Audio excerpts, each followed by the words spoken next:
have a concept. You have a great concept. You guys are doing it, man. And it's an honor for me to just be, a small rock, man, in your mountain. I'm going to pop a top in your honor. Mr. Doc Walker blessed us with his presence and knowledge. We want want to welcome in our next special guest, Haley Skarupa. She's a 3-time world champion in women's ice hockey and most recently won Olympic gold with Team USA. The Caps Stadium Series is definitely my favorite, obviously.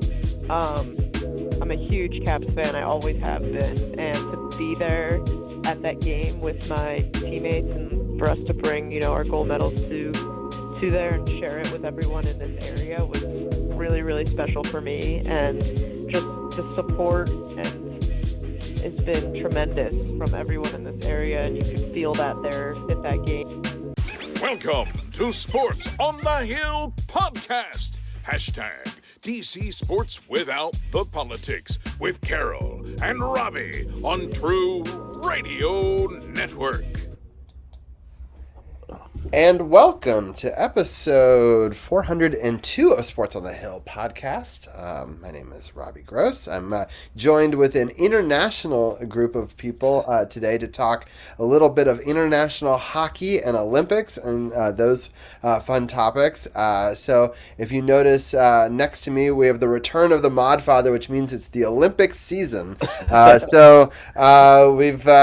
excited to have Stewart back from Winnipeg. And always, I like these repping the Jets, and they've definitely had an interesting season for sure.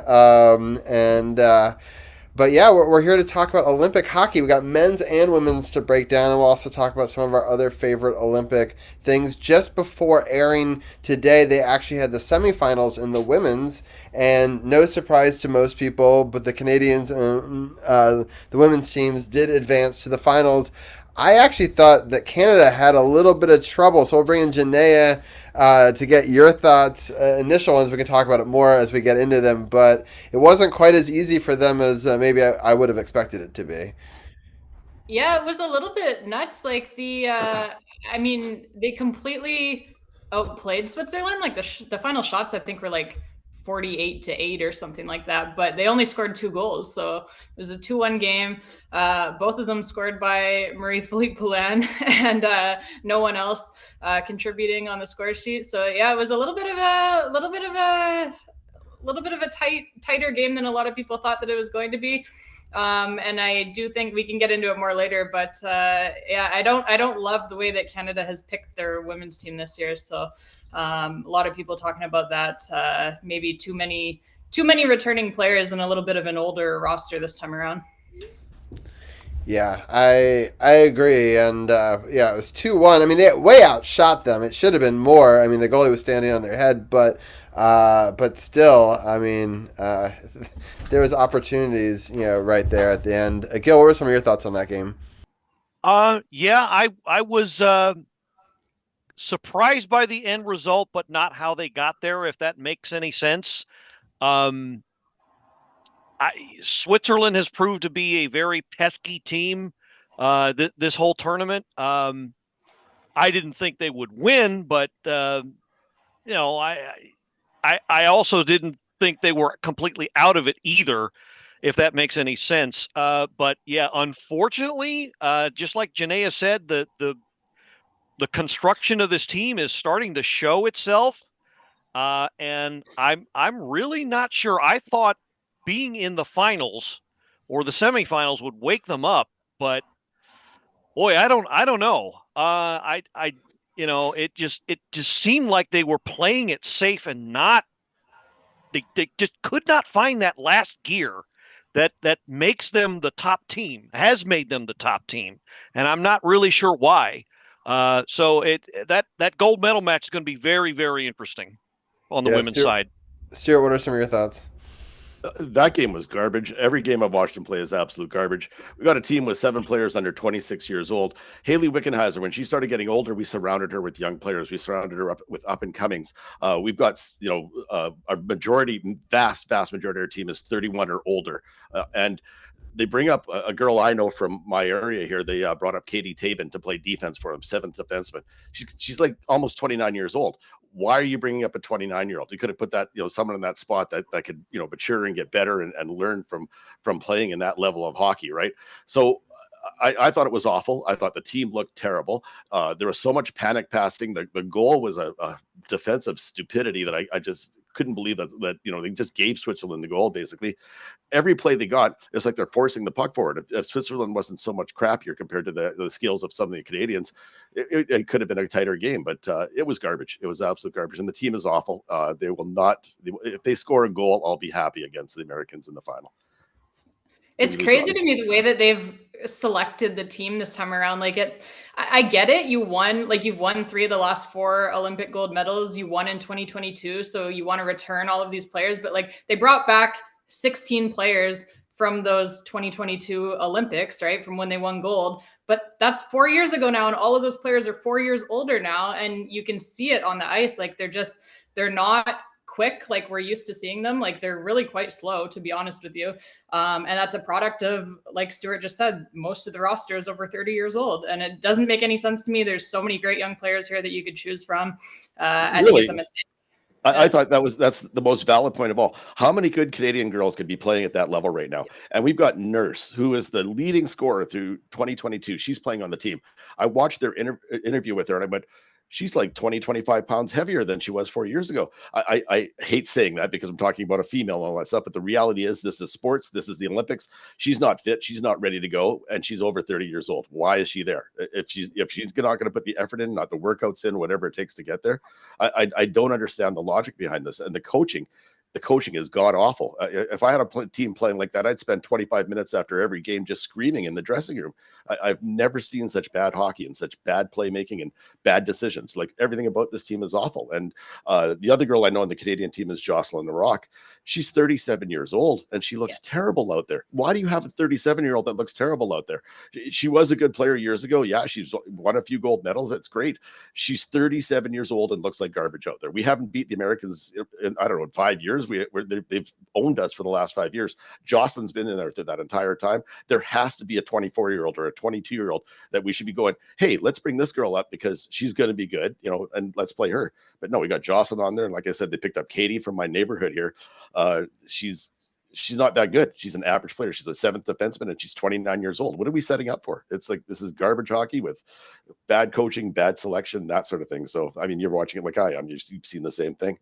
Well, what you just said about Sarah Nurse, like she plays for I'm in Vancouver and she plays for the Golden Eyes here, right? Right. And she's missed like almost the entire season. She's been on LTIR. So she's been injured pretty much all season. She's only played a few games. So people thought naturally that she might not even be on this Olympic team because she's been injured all season. But nope, they put her on there. And yeah, it's like the difference between, she's a perfect example actually of what we're talking about, because when you look at the Beijing Olympics 2022, Sarah Nurse she set an Olympic record for the most points in one Olympic Games, right? She had 18 points. That was when she was 26 years old. Now, 4 years later, she's 30 years old. I believe she has 2 points, right? Yeah, so you go from, that, yeah. Yeah, you go from a player having 18 points to now she has 2 points. Like, no wonder the team can't generate anything and can't score. And I'm not saying that that's like all on Sarah Nurse. Like, she's had her success and like she's been a great player for Canada. But there are so many other younger players out there who we could have selected and who could have been given this opportunity. And not just for this Olympics, but to build for the future as well, because you've got to be worried now. Like, you have no one now who you've kind of started to work into the program and getting them this Olympic experience. Like, you got to be thinking about. They're working in a 29-year-old Katie Tabin, who is like average defenseman at best. There has to be, and I know it because I've been watching. Well, I used to be head of Eastern Manitoba, all of women's hockey in Eastern Manitoba, including Winnipeg, and I was like on the Manitoba Hockey Council and all that stuff, right? So I was heavily involved in women's hockey, and I can tell you, I'd have a dozen girls right now that could play better than what they've got on that team. In Manitoba alone. I've played with girls who were way better than some of the girls who were on this team. I'm not joking. Like, I can think back to my AAA team. There's probably 3-4 girls on that team who could be on this team based on what I've seen. Like, my daughter's AAA team had nobody that could play at that level. They were the shits. But but Jocelyn, oddly enough, Jocelyn Larocque is one of the coaches on that team. I hired her to coach the team. So, but Jocelyn, they've fallen into this trap of, and we saw this with the men's team so many years ago, like early 2000s. I was just going to say that. Yeah. They won gold in 2002, and so then they're like, great. 4 years later, let's bring all of those guys back. Yeah, and they were old and they were slow as shit, and they sucked, and they finished in 5th or 7th or whatever it was, that disaster in 2006. And it's because they brought back all of those guys who won in 2002, 4 years earlier, and they were all old and slow. And this is the same thing that we're seeing right now. Yeah, we're watching it all over. It's a full replay, and everyone in Canada, you and I've seen it. I was going to say the exact same thing eventually, but we've seen it. We've seen this play out before, and we have nobody coming up. Like, at least with the men's, these guys are playing in the NHL, so they're getting experience. Moving into the Olympics is not a big deal. It's not a big change for them. But the girls going from professional women's hockey to playing in the Olympics is a huge jump, and it's a different world, right? Because it's way better quality in the Olympics. So we should be giving experience to a couple of 24-year-olds, a 22-year-old, like throw them in there, just let them play. Because we know we're not winning the gold this year. We 3 years ago, everyone in Canada said, yeah, we're not winning the gold unless something happens here, and nothing happened. So let's put the young ones in there. Let's get them ready for the next run. Yeah, and this is my concern, is like looking ahead 4 years from now and beyond that. It's like, you're not, any of these great young players that you have, you're not giving any of them that Olympic experience because they're all sitting at home watching on their couches. So it's it's not a great job by the management of the team. It's I haven't been too pleased with what I've seen, and I wasn't too pleased with the way that they selected the team before even watching any of the games. So and I didn't know Sarah Nurse had been hurt that much this year, because looking at her, she got hurt and she said, you know what, I'm going to take some time off, and I'm eat cookies and sit around, do nothing, because she gained weight. And it's, I know I shouldn't say that, but it's a hockey player. I'm talking about a hockey player, not a woman, right? If somebody wants to play in the Olympics, they've got to keep their weight down. They've got to stay healthy, and they've got to stay fit. And she did not do that. So she looks terrible out there. She floats after about 30 seconds of ice time. She just starts floating for the rest of the game.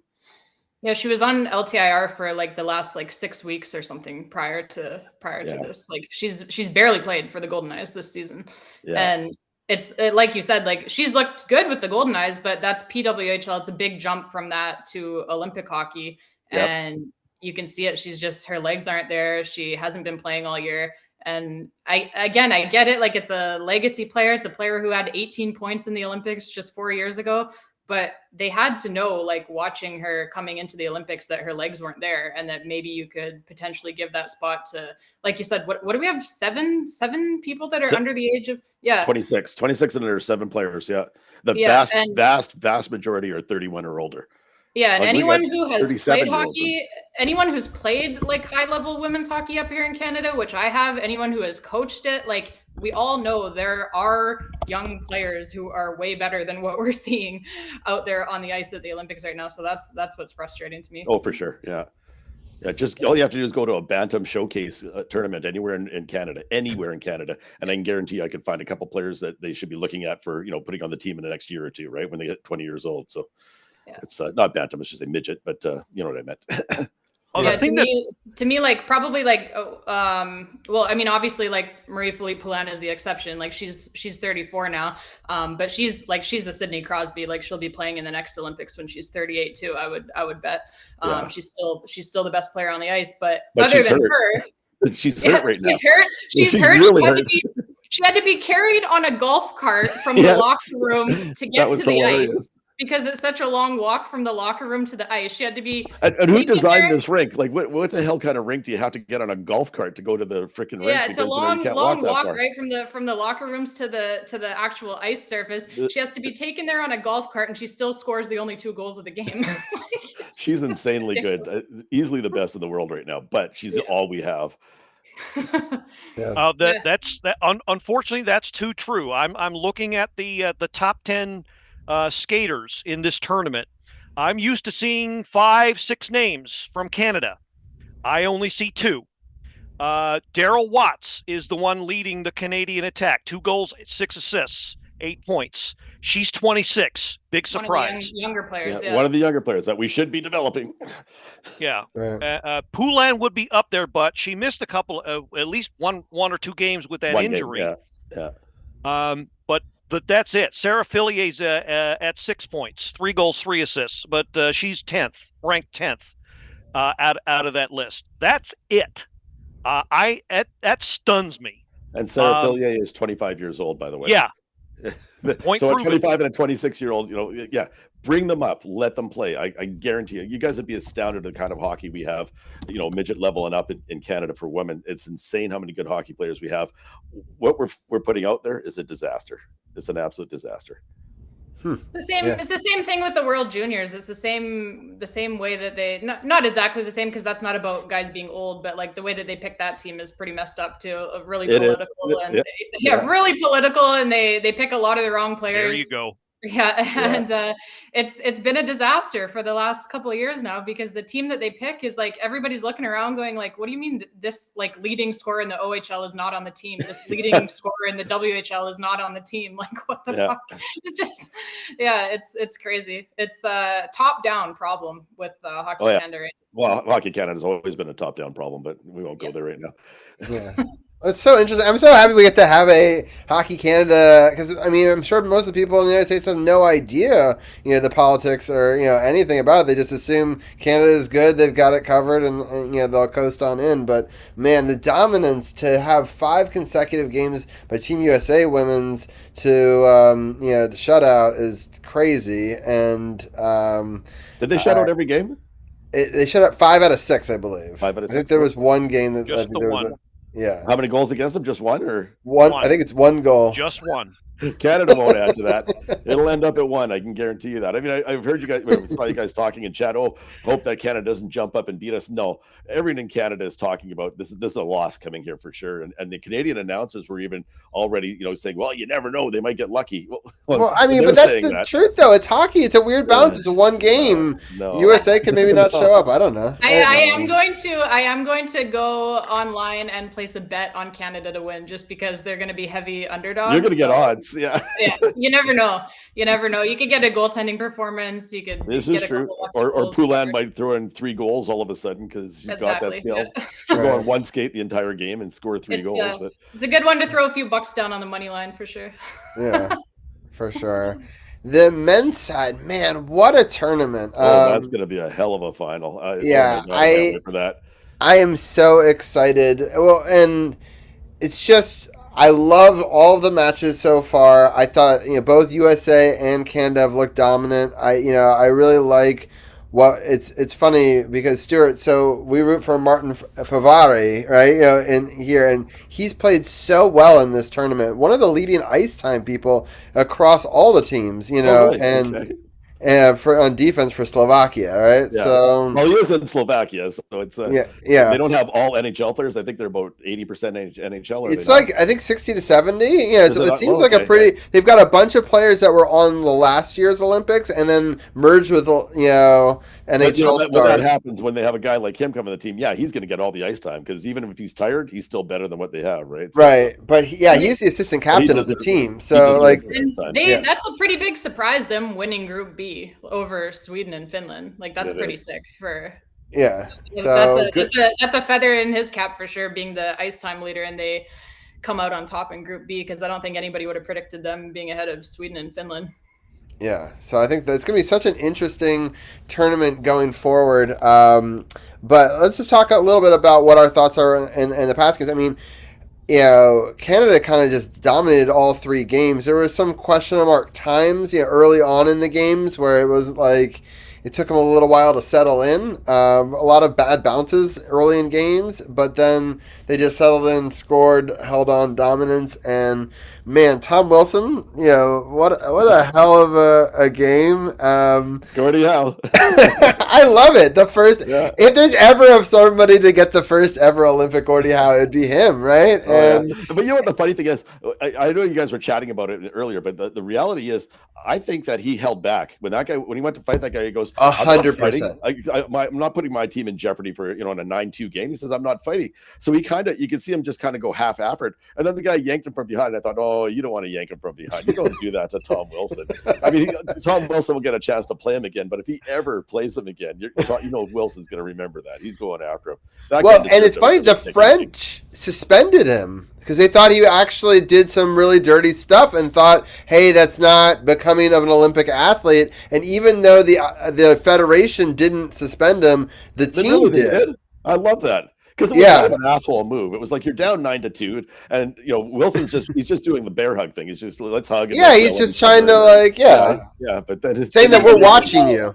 Wilson went to go hit him in the corner cleanly, and that's what started it, right? Like he had no intention of fighting there, and it was funny. My uncle and I were talking like you could literally pinpoint the moment like when Wilson was down on the ground and the guy like punched him in the back of the head while the referee is like holding Wilson down on the ice, and you could see Tom Wilson get up, and I was literally like, I'm like, uh-oh, like yeah, seeing red, right? Like you could just see the look on his face change, and I was He like, was trying so out there, hard you're about too, to get though. killed.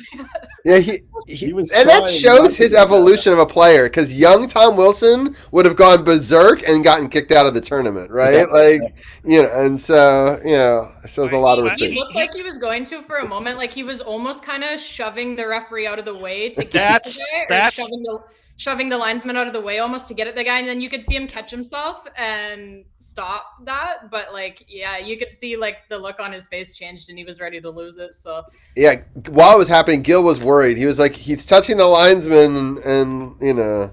I literally said, "Uh-oh!" Like I was watching the game with Sunita, right? And I was literally like, "Uh-oh, uh-oh, uh-oh!" Like Yeah, I was screaming at the TV too. Stop! Use your head, keep your head. And he did. He caught himself. He so did. Yeah. But IHF, they have their own way of doing things. So I thought, okay, well, he didn't really do anything, but he looked like it, so that might be enough. But no, thankfully they decided, well, you know what, the French guy. I'm surprised the French guy didn't get one. Anyway. I thought the French guy should have gotten one game, because he punched him from behind with a guy holding him down. Like, take that as like. The linesman was holding him down on the ice. Like the linesman. Like, that's a dirty play. Like that, I think you could deserve. There's an argument for a 1-game suspension there. Like, I don't think Tom Wilson did enough to, warrant. You're talking to Caps fans. Richard. Yeah, you're talking to Caps fans when you hear them say, "Oh, that was a dirty play against Tom Wilson." You're like, well, it was. Well, did you see what I thought was really interesting was Belmar, right, the captain of Team France. He actually came out after the game and defended Tom Wilson, like I read that. against his Oh, own my God. teammate. Like he essentially said, he's like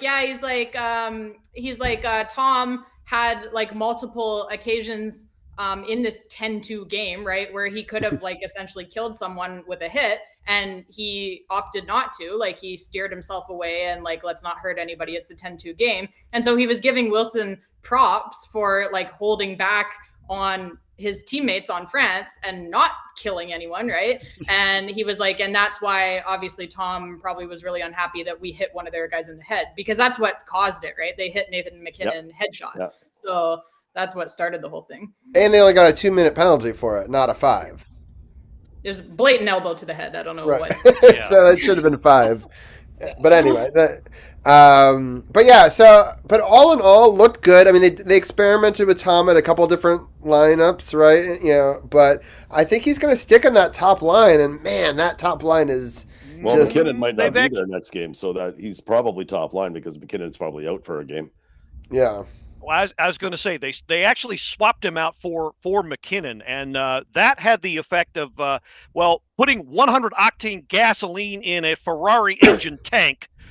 You already have a team that can score almost at will, and so they stuck with that. But I think McKinnon's feeling it more than he's letting on that hit.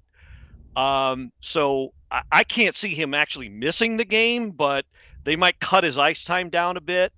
Now that we're getting down to the quarters and semis, but they have such a luxury of Marchand didn't even play in the last game. If you wanted to take him out for one game against a pretty easy opponent, you could put Marchand in a lower line and have him sit out one game and get a little bit more rested. Like if they want to. This is where finishing as the top seed matters a lot, right? Because Canada's going to get an easier quarterfinal matchup, whereas USA is probably going to get Sweden. So that kind of gives you the luxury of like, if you need to sit somebody out, you can. I think with McKinnon too, I don't think it's the headshot that he's feeling. He kind of tweaked his knee at the end of that game. Oh, it was left leg. It was left leg injury for sure. Yeah. He looked like he was laboring quite a bit going off the ice. So that might be what it was. But I think it's nice that John Cooper has that, that he tried out McKinnon on the top line there, because it kind of like you could see right away that like it definitely works. So you have that kind of nuclear option to go to if you need a goal. where you're just going to be in the offensive zone the whole time. But yeah, Tom Wilson on the top line, though, it looks good. And that's probably like, if they do end up facing the States, I would imagine that they are going to have Tom Wilson on the top line. Yeah, because you want to counter the Kachuk line, right? So, like, you know, he adds a lot of strength against the Kachucks. So yeah, you're going to want him on the I want to see a ice fight. if I want to see possible. Kachuk Wilson fight. I know. I do Kachuk too. Wilson, that'll make my Olympics. Yeah, that's what I told Gil. Imagine we're overtime. It's 3-on-3. They fight. No, it's back to 5-on-5, right? When it goes, right, because it's forever on that one. But imagine if you're in overtime, they fight. Like, then it goes 4-on-4. Like, the drama that would ensue. Like, if they both get kicked out, like, I would take that trade too. And I'm a huge Tom Wilson fan. But if you can get one of the Kachuk brothers, I think Wilson's better than a Kachuk brother. The Kachuk brothers, I think, are a little overrated. They're just a couple assholes that throw their weight around, and I don't really like them that much. And personally, I just think that they have their line has some of the best chemistry potentially. So if you could fuck that up, like that could actually like help you. Anytime that, like, if you're telling me Tom Wilson can fight and take an overtime of a gold medal game down to 4-on-4, though, that's advantage Canada. Like, can you imagine that? McDavid, Canada 4-on-4, yeah. The more ice, the better for us. Yeah. So, but anyway, that's what I hope for. So we'll see if that happens down the line. But yeah, I mean, I've gone on record. I really want the three teams that are the group leaders to all medal, so that way at least our players get something, and USA gets a medal as well. It'll be interesting to see. Got bronze, to be honest. Yeah, because then I don't have to play him in the final, right? So see, everybody's so torn. I'm like, I want a Canada USA final because I want to beat them. Whereas like other people I've talked to are like, wouldn't it be hilarious if they lost to Sweden and didn't even medal? It's I don't know. It's kind of interesting the way that it's set up because USA is probably going to get Sweden in the quarterfinal, but then it like reseeds for the semifinal, assuming that Canada and USA both win their quarterfinal. It reseeds after that, and then Canada would actually probably get the tougher semifinal, which is kind of funny given that they were the top seed. So it's a lot of work still to be done to get to the final. I think some people are kind of jumping the gun, but there's a lot of other good teams. I don't know, but I watched a lot of the other teams. I just think that whether or not Canada or USA plays up to their potential in any given moment, that's something. But like the player base, like, and maybe I'm NHL biased because we watch so much NHL, but like they just seem so much faster, taking the puck away, time and space, and Canada was running circles around these other teams. Like I don't know, like. It was McJesus is he's on a mission. He's right. He's going to win it himself if nobody else helps him. He's just going to go out there and do it. And he's insane when he gets like this. He's something to watch. Yeah. I will say, like, so far Canada looks like, I've equated it to like they literally look like the Monstars from Space Jam. Like they're just everybody else. Like, but they lost. Exactly. That's what I mean. Like it's exciting to watch, and it's exciting to see, and you hope that they live up to their potential. You just get a little bit nervous because like another team could have a goalie that just saves everything one night, or you could have You could have a goalie that, like, if we're starting Jordan Binnington, I'm not. He can revert back to Jordan Binnington, Yeah, I'm not 100% confident in that. Like, I get. Isn't that a weird feeling as a Canadian? Isn't that the weirdest feeling as a Canadian? You watch them put in Jordan Binnington, and you go, yeah, he's done well in these really important games, but he's just not that good a goalie normally, right? So but then he goes out there, and every single time he impresses. So I don't know. It seems to be like an odd thing to do to go with Jordan Binnington, especially after what's his name played the other day. He had a really good game, let in one goal, but he played really good. And so watching Binnington, it just makes you think, oh, geez, maybe this isn't the right move. But it's just so scary in like a single game elimination to have a guy like that, where it's just like the 2 goals that he let in their last game there against France. Like I was like, oh, like PU, like stinky goals. So if you have that in a semifinal or a gold medal game, but then again, like the USA, if they're going to start Hellebuck, that's the same thing. Like he's not exactly like, the most reliable guy in these big games. In important games, no, he's not. Sorry, but you know what I mean, though. Like he's not exactly got that winning pedigree or like that history. He played good from the 4 Nations. He played really good, so he could stand on his head. He's that guy that could all of a sudden do it. But after watching him in the playoffs every year for so many years now, I'm kind of going, oh my God, Hellebuck, why would you want to play him? But he's probably the best they have. So I don't know. Well, they started Swayman the other night, and he was awful. So Yeah, terrible. yeah. I couldn't believe No, how I bad have- he Didn't they was. score from center on him or something like that? I have 1,000 times more confidence in Hellebuck than I do in Swayman after. Oh my God. I don't know what he was thinking. They showed the replay like 3-4 times. They said, oh, he lost it in the boards because it was a similar color. No, he didn't. I could see the change. I could see the shot. Boards aren't black. And I haven't been on skates in 25 years. I could see the shot coming. What the hell? And not to mention, I saw some Americans trying to make that excuse for him that, oh, he lost it in the black of the boards. You know, Jeremy Swayman's colorblind, right? He's literally colorblind. Yeah. So, No, actually did not know that. But yeah, it's not a good excuse. Like, he did not lose it in the boards. Either way, he did not look good in there, and Hellebuck has. So maybe there is. I didn't think there was anything to be said about the carryover from Four Nations, but some of the guys are playing like that. So maybe there is. But I tell you what, the way you guys, Stewart and Jenaya, the way you guys felt about the Canadian women, that's how I feel about the American men. I don't think they went with their best. I don't know why some of these guys that are on there, I don't know why the hell they're on there. JT Miller has no place on this team. He's only on there because the frickin' assistant GM or I don't know if he is the GM, Drury, for the Americans said, oh, okay, I'll go with my guy. I'll put him on there. You think you guys are political? Holy hell. I'm going to agree. The Americans can sometimes get really political about they their are. It's like that men's team. Where's Cole Caulfield? Where's Jason Robinson? The roster construction is awful. Piss fucking poor. I don't think if they draw Sweden in the quarters, they're not. I almost guarantee they're not getting past them because Sweden will shut it down. And I don't care what they say about Austin Matthews and the Kachuk brothers, some renaissance they're having. They are not going to get past the Swedish defense. They're not going to be able to do it. They're not going to generate the offense. I have no confidence in that. All of the games they started against these lower seeded teams, they took so long to get started. Why? There's so much. I mean, yeah, they've got a lot of NHL talent, Latvia, for example, but why did it take you so long to get started, get your offense going? That's the thing that bothers the hell out of me about the USA team. It would not surprise me if they faltered in the quarters and did not medal at all. If I were, I am a betting man, but I don't know. I might put money on it, but I just can't see them getting past Sweden. It'll be a miracle if they do.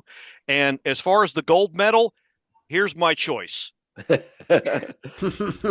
going to tell you that, I do worry about Sweden making a pass because I think Sweden's a tough team to beat. So, yeah, if they get past the United States, yeah, we have a tough team to play there. So, also what you said, like Austin Matthews in elimination games, he can't even beat, he can't beat the Montreal Canadiens. He can't beat the Columbus Blue Jackets. So, this is not the guy to hang your hat on. Like, I saw a lot of American fans really, really, really pissed off that he was named the captain. I don't get that. Like, why he would just be anointed.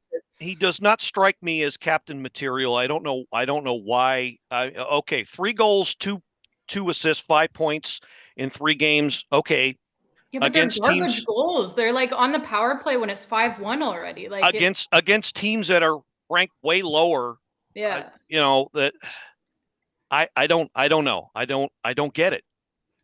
I just don't get it. I don't think they will. I don't think they'll be able to turn it on when it counts. I see this roster. I don't see a whole lot of. I don't see big game talent for one, and I don't see explosive offense. You look at Canada's roster by comparison, top to bottom, top to freaking bottom, game breakers. That's the difference to me is the game breaking talent, like the explosive offense. Like you just said, I said that to somebody today. I was like, if you go through their rosters, like they're kind of like their secondary scoring or whatever you want to call it, their depth is pretty similar, but the difference is Canada has McDavid, McKinnon, Makar. US can't match that from a explosive offense. When you need a goal, you can throw this guy out there. Like the USA doesn't have that. Who's the guy? Austin I Matthews. mean, Tom Like- Bolson's probably one of the 4 worst players on the team. I mean, and he is our leading goal scorer on our Capitals team. So I'm just saying, like, By comparison.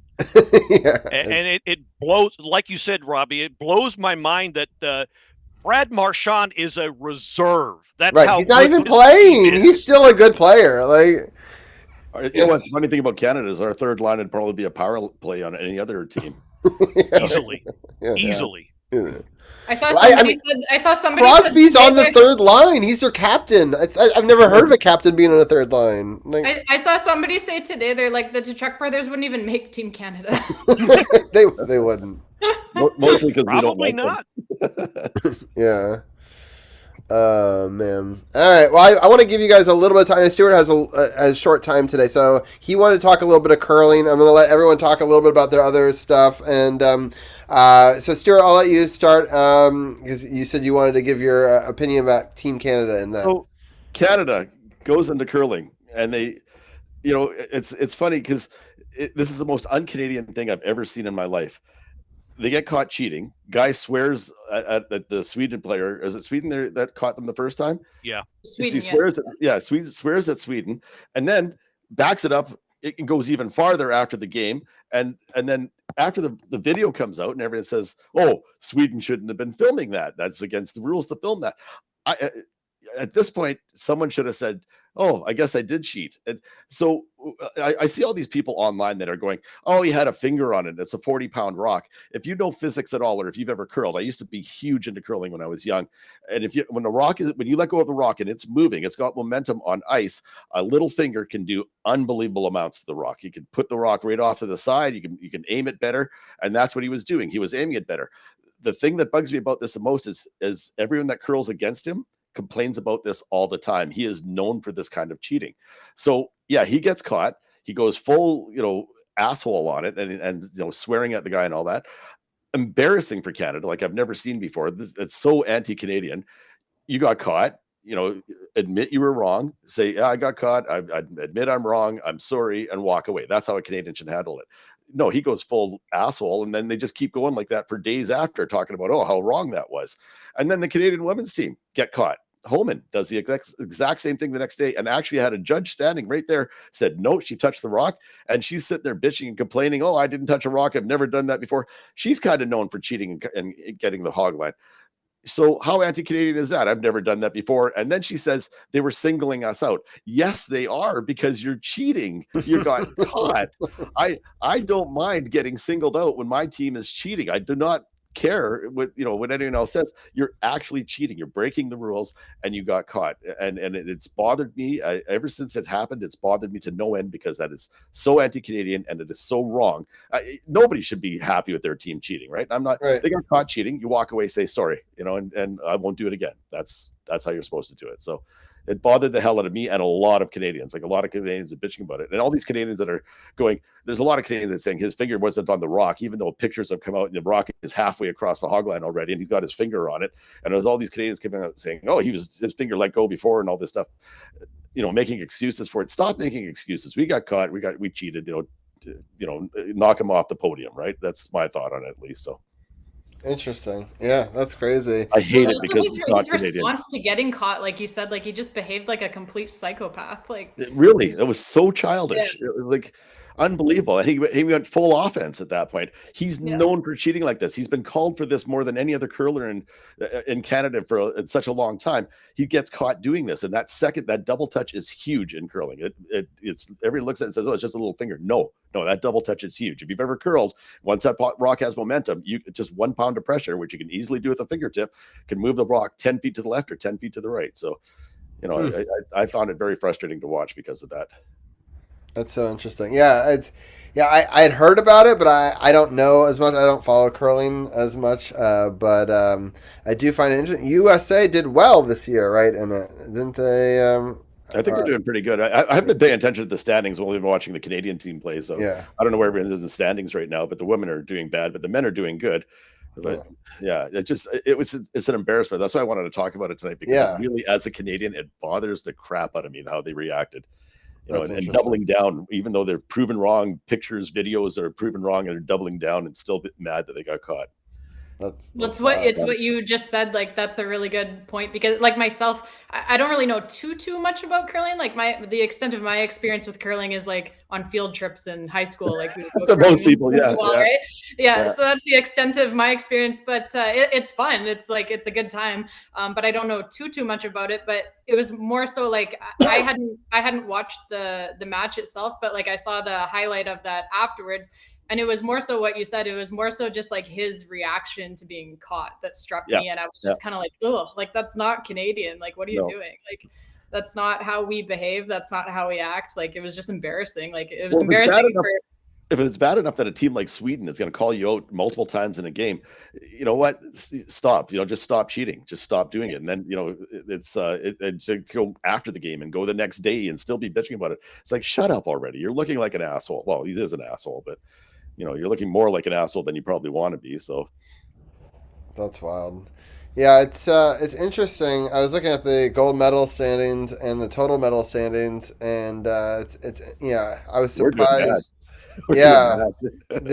The U.S. hasn't been done as well as I thought, but the Canadians, I was surprised they hadn't had a gold medal through the first bunch of days. So we got a couple now, 2 or 3 now. Do we have? Yeah, they have a couple. Yeah. They had in the first like week or so. To be fair, they had some really bad luck, like near misses, really near misses of golds and just of the podium in general. Like there was some pretty heartbreaking ones.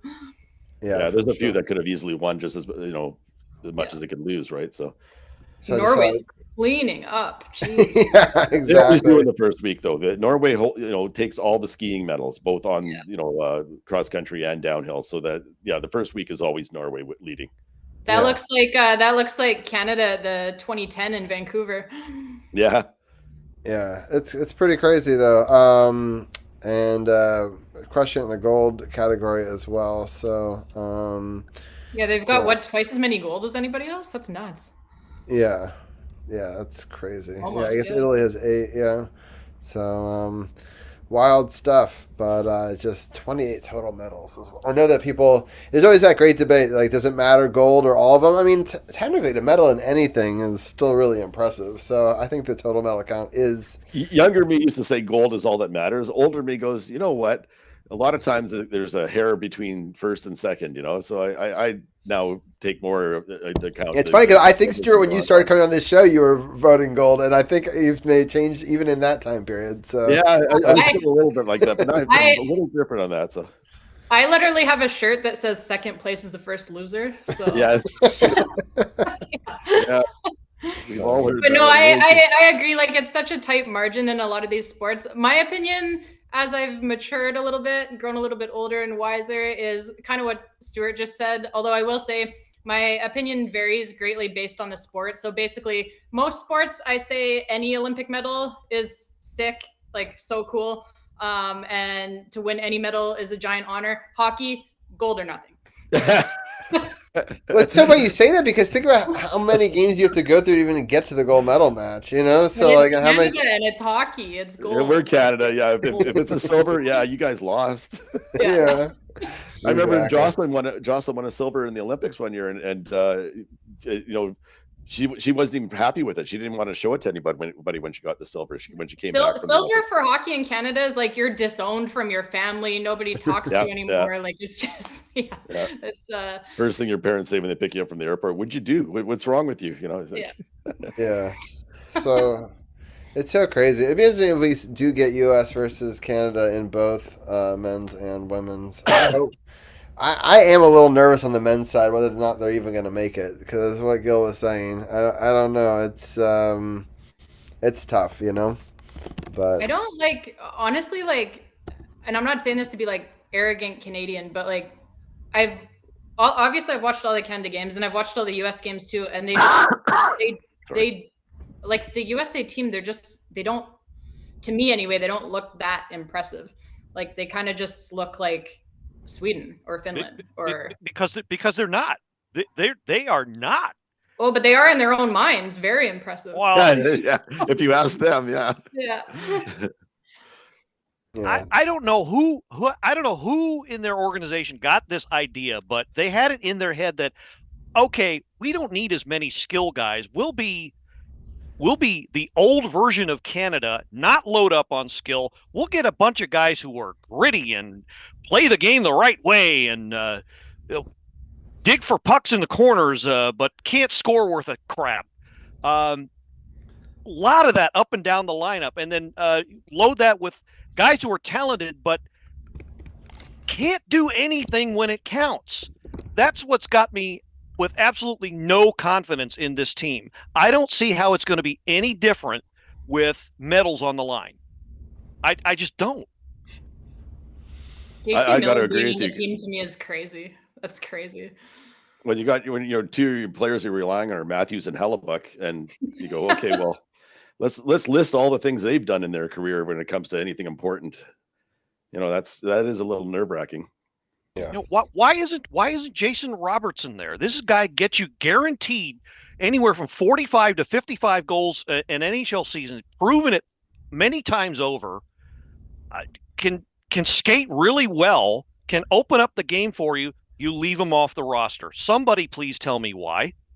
Cole Caulfield too. Like, that's another guy that can just put the puck in the net like it's nothing. And then you're seeing these games like they've kind of by the ends of the games, like when the other team kind of like I don't want to say lesser competition, but like some of these like not as highly ranked teams that they were playing against in the round robin, you could kind of see those teams like slowing down and getting tired by the end of these games. And that's when the US would kind of tack on their goals. But like for the like earlier parts of those games, they were really like having a hard time putting the puck in the net through like the first period and part of the second periods. And like, that was kind of what stuck out to me was how they kind of seemed to be having difficulty putting the puck in the net. And I think Gil hit the nail on the head there when he said that the team has got a lot of diggers and a lot of players like Canada used to do. He used to put the players on the team that were, not the best players. They're diggers or players that had won in your previous years or whatever. Yeah, there's a time when you have to switch back and say, okay, let's get the big guys. Let's get like the names you guys mentioned are players that should be on the team, like the Cole Caulfields and stuff like that.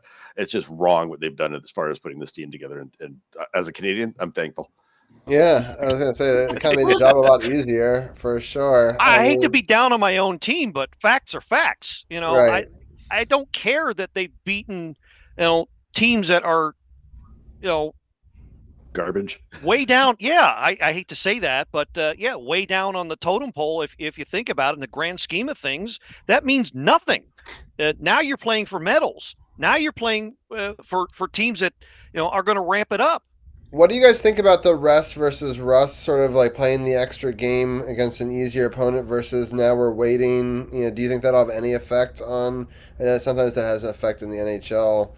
Playoffs, and it's only one extra game. But Stewart, do you think that matters? Well, it's one extra game, and the playoffs in the NHL, you're sitting out like the first round used to sit out a full 5-game series all the time, right? Yeah. And that's a lot of time. But you're sitting out a day or two. That's not a big deal. I don't think that matters at all. The only way it would probably matter is if somebody gets injured in that extra game. It's enough to rest up some bumps and bruises, but you're not going to lose momentum. You're not going to get a big collection of rink rust just from 2 days. Yeah. So and if you do, there's a big problem. No, I'm not necessarily thinking rink rust. The other ones are playing like a highly competitive game right before it, sort of, to get to that game, and whether or not their competitive juices are flowing a little bit more. I don't think that matters to either the American or Canadian team. I think both of those guys, they don't need that kind of incentive to go in. They know what playoffs are about. So, yeah. The other teams that might be. I'm less worried about Canada. I'm more worried about the U.S. Like I just feel like because Canada, their top 2 lines could still suck, and their bottom 2 lines could carry them through a game. Exactly. Yeah. So Sidney Crosby as your third line center. I know exactly. Like he's gonna pick them up. Like if they don't, he's playing good too. Yeah. I think. Okay, I got to run because I have to coach soccer. Yeah. Thank you, Stewart. I appreciate the time as always. And I'll do. I think there's a Modfather command there, so go check out his daughter Jillian, and awesome on Twitch. You can sometimes catch him there as well. Good luck with your game tonight, Stewart, and thanks for jumping on.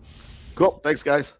All right, Jenaya, I'll let you give your final thoughts. Is there any sport or thing that you want to talk about that we haven't talked about yet in the Olympics? Before we let you go. Probably just the one today that caught my attention and was pretty awesome was Megan Oldham of Canada. She won the gold in the big air over Eileen Gu, which was pretty sick because that girl wins everything. So it was pretty exciting to see that, add another gold medal to the tally. I haven't really caught much of the curling or any of that stuff, but I always like watching the snowboarding and the skiing and like with them doing the big crazy jumps. It's pretty wild. I did wonder if we were going to talk about, like, I just wanted to get your guys' thoughts as obviously you guys are both American, but like, what did you guys think of Lindsey Vonn like opting to compete with a torn ACL? Like, what were your thoughts on that? Yeah, I thought it was a bad decision because I could foresee something like this, you know. Yeah. Champ, what did you say? You can come on in if you want, Champ. She has balls the size of grapefruits to do that. Yeah. I thought that was kind of my opinion too, was like, I thought, wow, she is awesome for doing that. But at the same time, I was like, her team around her, like, I was like, you guys suck. Like, why would you let her do that? Like, yeah, because she's a grown ass woman. She gonna do what she do. What are they gonna do? I saw her dad was like, oh, she'll never ski again if it's up to me, and she's like, well, it's not up to you. So I was about to say, like, dad might want to go sit down somewhere.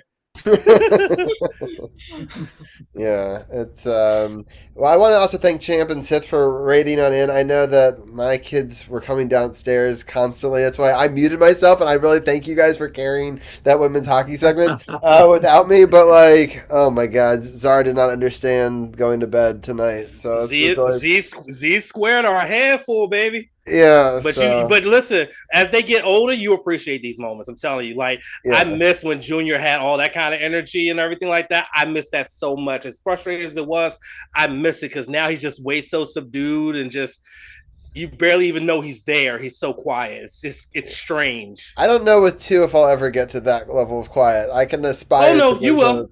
You will. So we'll see. They both have a lot of energy, but no, they're good kids. No, they're wonderful kids. I love hanging out with them at your Super Bowl party, especially Zara.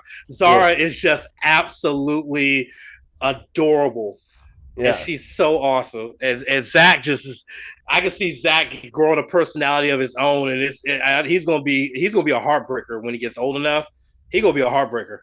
I can call it. I'm calling it now because he has that look about him, and he has that presence. It's so funny that you're laughing. I'm laughing because it looks like he has a hickey, but that's because his sister attacked him earlier, and so he has like a bite mark on his cheek, and it looks like he's a ladies' man, but it's like hilariously not that, you know.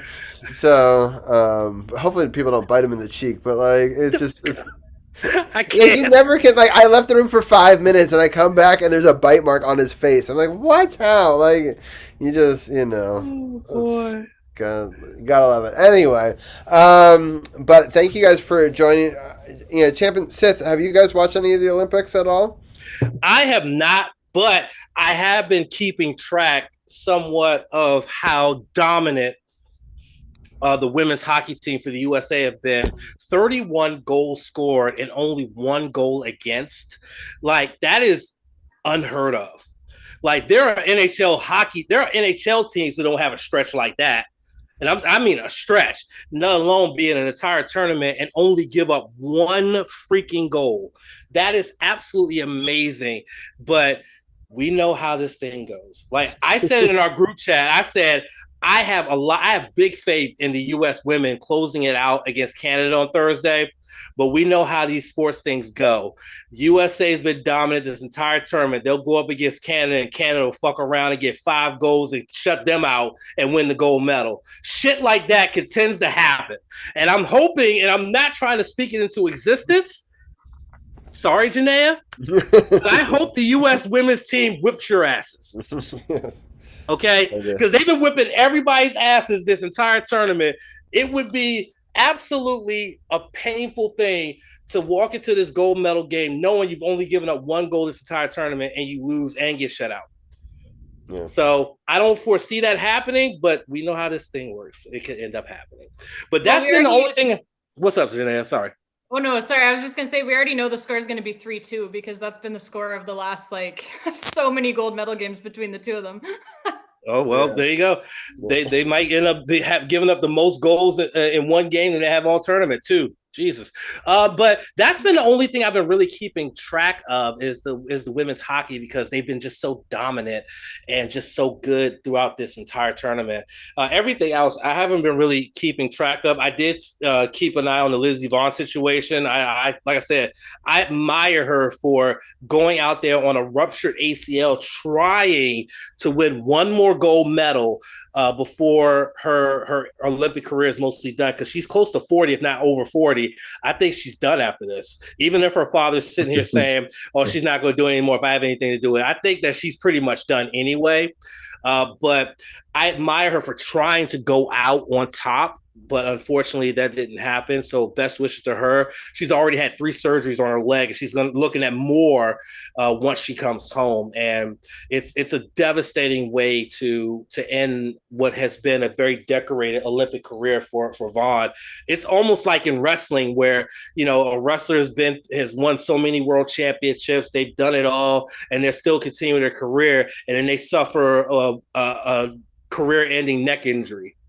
It's the most painful and most saddest way to have your career end is via some kind of injury. And that's what we're seeing here with Lindsey Vonn. It looks like her Olympic career is pretty much done with, unless she can make one more comeback, which I don't foresee. No, I mean, she thought that she was going to be done. Right? Yeah. Yeah. So like, I think that this was it either way. So I think she just wanted to try and go out one more time, but definitely a brutal. Also, talking about brutal, the quad god, with the figure skating, everyone expected him to win gold, and I don't know if it was the ice, because a lot of different people fell on the same part of the ice, which is interesting, and how did that kid do that? That was from the area that lost. That's what I'm saying. That's what his name is, the quad god. This guy, Ilya, he ended up not medaling. He fell, and then he tried to get up and do even a more complicated thing, and then fell again, and then he just psyched himself out, and it just fell apart for him. He did win the gold with the team event, though, so he did win. Yeah, I feel like that gets completely overlooked. They're like, if he didn't get the individual gold, he still got a gold medal. Like, I don't, not some people. I'm sure that he wanted the individual gold, I'm sure he did too, to honor his parents who he lost in that plane crash last year. No. But at the end of the day, he got a gold. Yeah. Was that the one that lost in the plane crash? That's what I was asking. I was like, what happened to the kid whose parents died in the plane crash? It wasn't him, right? No, it wasn't him. No, that was a different. I know who you're thinking of. I can't think of his name off the top of my head. I think that was it might have been Ilya's teammate. Got it. Yeah, that might be right. So maybe in the team event, so he may have won gold in that. So yeah, which I think is awesome. If that kid did win a gold in a team event, that's something he can, take to his parents' gravesite to celebrate with them, even though they're no longer with us. That's just a great accomplishment and things like that. Like, I haven't visited my father's gravesite in a little while. I definitely want to visit him eventually to let him know what's been going on with me. And I think that's what, this young man is going to end up doing with this gold medal, is showing his parents like, hey, your sacrifices was not in vain because I went and did what I needed to do to bring this home. Yeah. Gil, is there any other events that were really interesting to you? Well, contrast all the sad stuff that happened with something that I think is pretty uplifting. I just saw it today, the women's monobob, which is a very unusual event to say the least. One person piloting something that normally you see multiple people in, but Elena Myers-Taylor, who has been doing this forever and ever. This her fifth Olympics, I think. Won just about everything you can win in the sport, except for an Olympic gold medal. Finally broke through, wins the gold medal in the monobob, which is only for the women, by the way. You pilot a 2-man sled, but you're by yourself. You don't have the body weight of the second person helping you steer. You're on your own with this thing. And it's a very tricky course if you've seen the sliding events. But yeah, she broke through, won the gold medal finally. And it was the joy on her face, even hours later when she was interviewed, was just something. It was a sight to behold. So I just wanted to throw that out there as a favorite moment. Shout out to you know what also is a really good feel good moment? The Olympic skier for the Americans who got proposed to at the finish line. I thought that was pretty awesome too. That was really, really awesome. Like, I forgot her name. She actually came out as bisexual, I think, a couple of years ago, but she got engaged to her longtime boyfriend at the bottom of the hill of the finish line. I thought that was a really, really good feel-good story, especially for the skiing team losing Lindsey Vonn the way that they did. That was a really good feel-good moment there. And I think she actually won a medal as well in that race, along with getting proposed to. Breezy Johnson.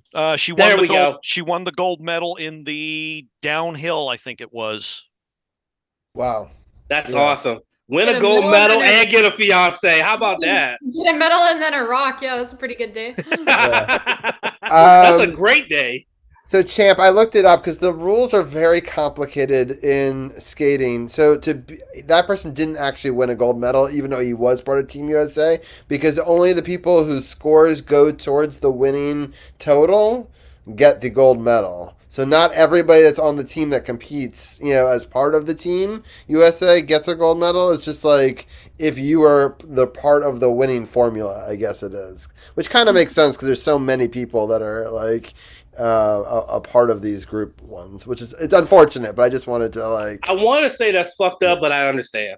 Yeah, exactly. I understand. I really because it wasn't his, because he competed as an individual in something, and it's not his individual. It was Ilya's that got into the gold medal one, right? So that is weird though, because that would be like not giving your backup goalie a medal, Right? Yeah.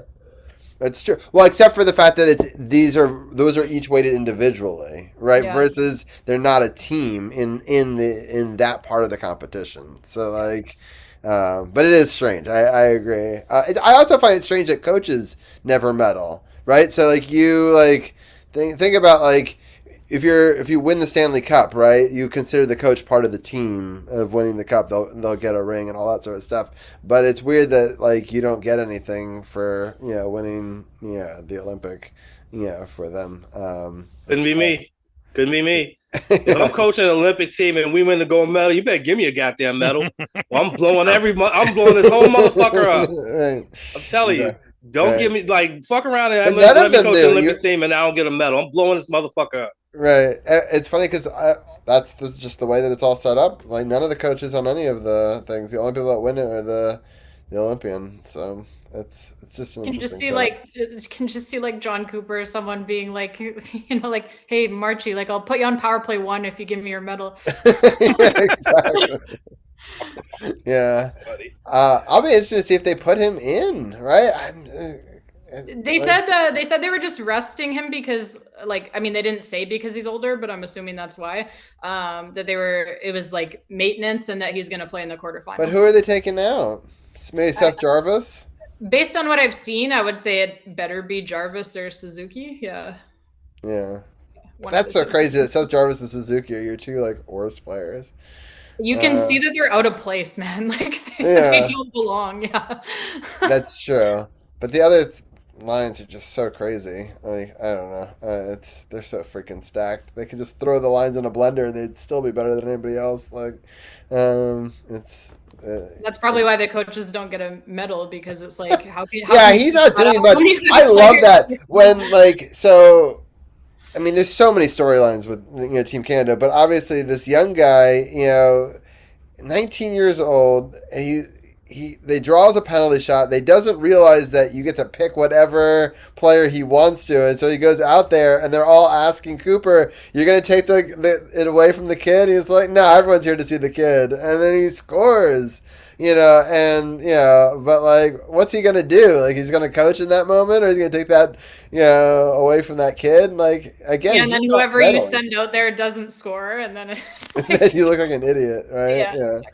So he is so good, Celebrini. Like Yeah. obviously, like we don't see that much of him because we don't watch a lot of like San Jose Sharks games. But holy cow, you is don't he watch good. Sharks games all the time? No, not a lot. It's so insane that like I believe he's the leading goal scorer right now in the Olympics so far. Right. Like he's got 4 goals already, and he looks so good. He's on the top. Tied all of the teenage records for NHL players in the Olympics. So Yeah, it's and he crazy. looks- And Crosby set the record for most points by any Olympian, and then you also, I mean, God, they're just so freaking stacked all the way through. I mean, what do you do with McJesus on the ice? I mean, like, the amount of points he's put up in one tournament is more than most players have in multiple tournaments. And, like, oh my God, he's just got it's such incredible talent. I mean, it would be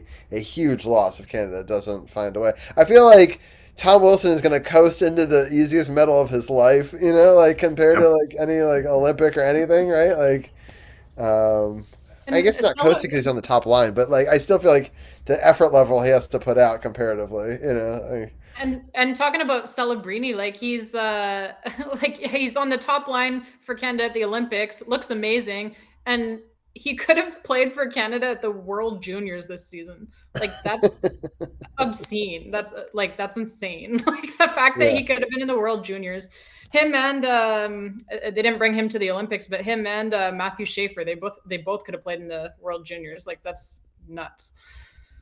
Yeah, it's pretty crazy. Well, Jenaya, it's been fun as always. If you somehow get free next week, you always have a spot here to talk about any of the championships. I know that you've got work, but if something happens, I can't do next week for sure, but I'll come back on like once the Caps are back sometime. Yeah, one of these for weeks. sure. Yeah, anytime you want to. Definitely go check out Jenaya Talks Caps on YouTube. You can check her out on her website, the podcast. I know she's going to do a special Olympics podcast coming up soon, so stay tuned for that. I always enjoy talking Olympics with you. I always enjoy talking Caps. We will have a couple of more episodes as we go into March. I've decided, I think... I'm going to go an extra week into March because I was going to take 3 weeks off, but there's just too many Caps games. So I'm going to just take 2 weeks off, it looks like now. So we're going to do our 10-year anniversary spectacular on the 16th, but on the 23rd, since I actually don't leave to go out of town until the 24th, I'm going to do one more. So the season finale is going to be different than the 10-year anniversary. We're going to have 2 of them as separate episodes this year.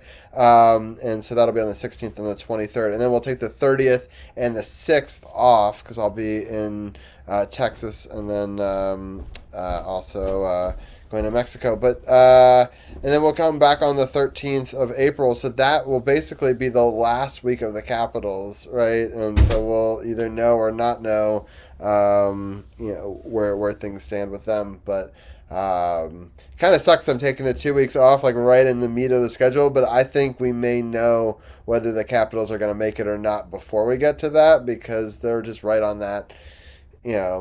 We've got to jump a bunch of teams. It's not looking particularly great for the Capitals. So if we go on a run here... Let's do a prediction at Olympic break time. Are they getting in? I say no. What do you think, Jenaya? I think they will get in, yes. Okay. And Gil? Barely. By the skin of their teeth. So we're saying wild card, or are you thinking we're picking... Wild card, I think the wild card might be harder. You think wild card or third place in the division? There's no way they're doing any better than that. Right. I think they're catching the Islanders. That's what I think. Okay, catching the Islanders, third in the division. Okay, and you think wild card, Gil, and wild card. I think they're going to miss. You think they're going to be wild cards? So, see, I think there's a chance the wild card might be harder to get because so it'll be harder to get, but they'll get it. Yeah. I think Robbie's the only one that thinks they're going to miss the playoffs. Good old pessimistic Robbie coming through there again. There you go. Well, then they can prove me wrong. I couldn't sit there on that April episode. Hey, Sip, that's Robbie's gimmick. The pessimistic thing. That's his gimmick. We've been doing this for like over 10 years. They've had so many injuries and they've been so inconsistent, and yet they're still like 4 points out only. So yeah, no, that's true. It's just tough. I was looking at their schedule coming up. It's not an easy road, and there's a lot of teams that are all fighting for it, and we still have to jump. Because we still have to jump 2 other teams, and they have some games in hand too. So that's the.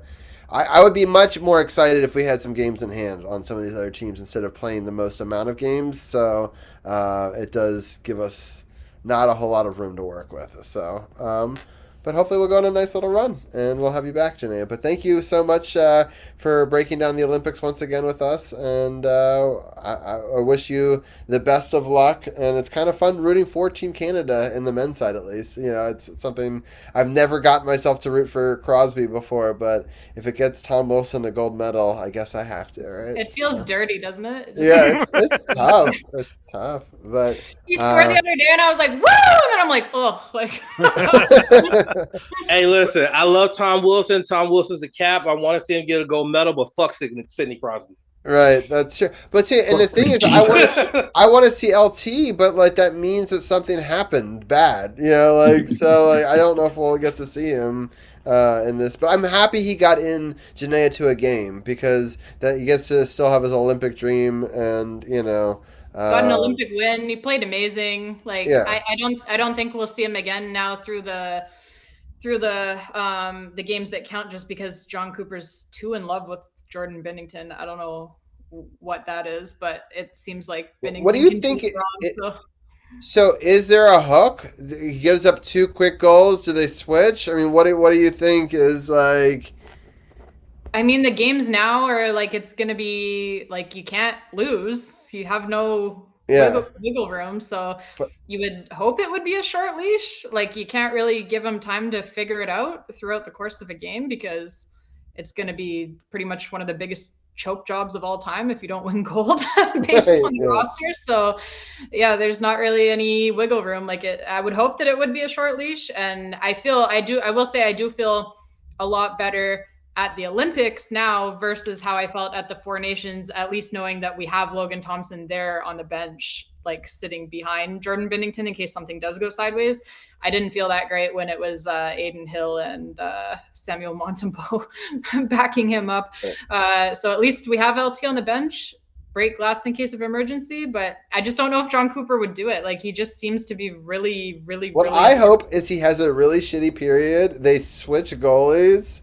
LT just dominates right there. They come back and they win, and they have to go with LT the rest of the way. So that's that's my hope for the next round. Any like sane person would look at like his performance that he just had against France, and he looked super shaky, and he let in 2 goals that shouldn't have been goals, and like for most coaches that would be enough, but for John Cooper with Jordan Binnington, there's no way that's going to be enough. He's going to still be in there for the next games. The thing is, he knew that he could put up enough goals against France. It didn't matter. Yeah. So I guess that hides a lot, you know? And he looked like shit at the Four Nations too, up until the gold medal game. So I don't know. It's a tough call. Like he is a goalie that can get hot for one game, and he seems to do that like in scenarios where you need to win, like whether it be like game 7 against Boston or the Four Nations final or whatever it may be.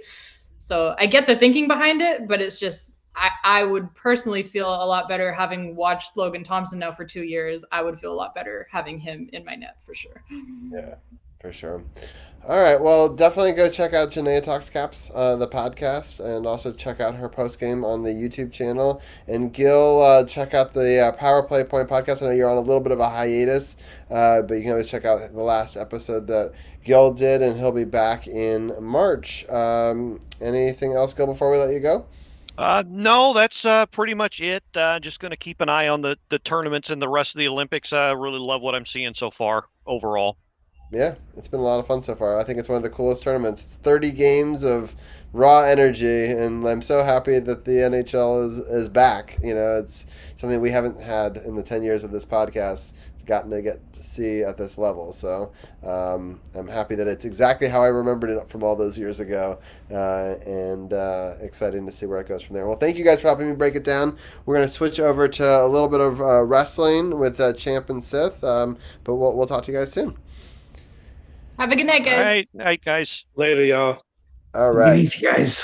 So, I had a lot going on. So I was sort of watching the elimination match for the to join the Elimination Chamber. Who actually won it? I looked away, so I didn't actually see the end of it.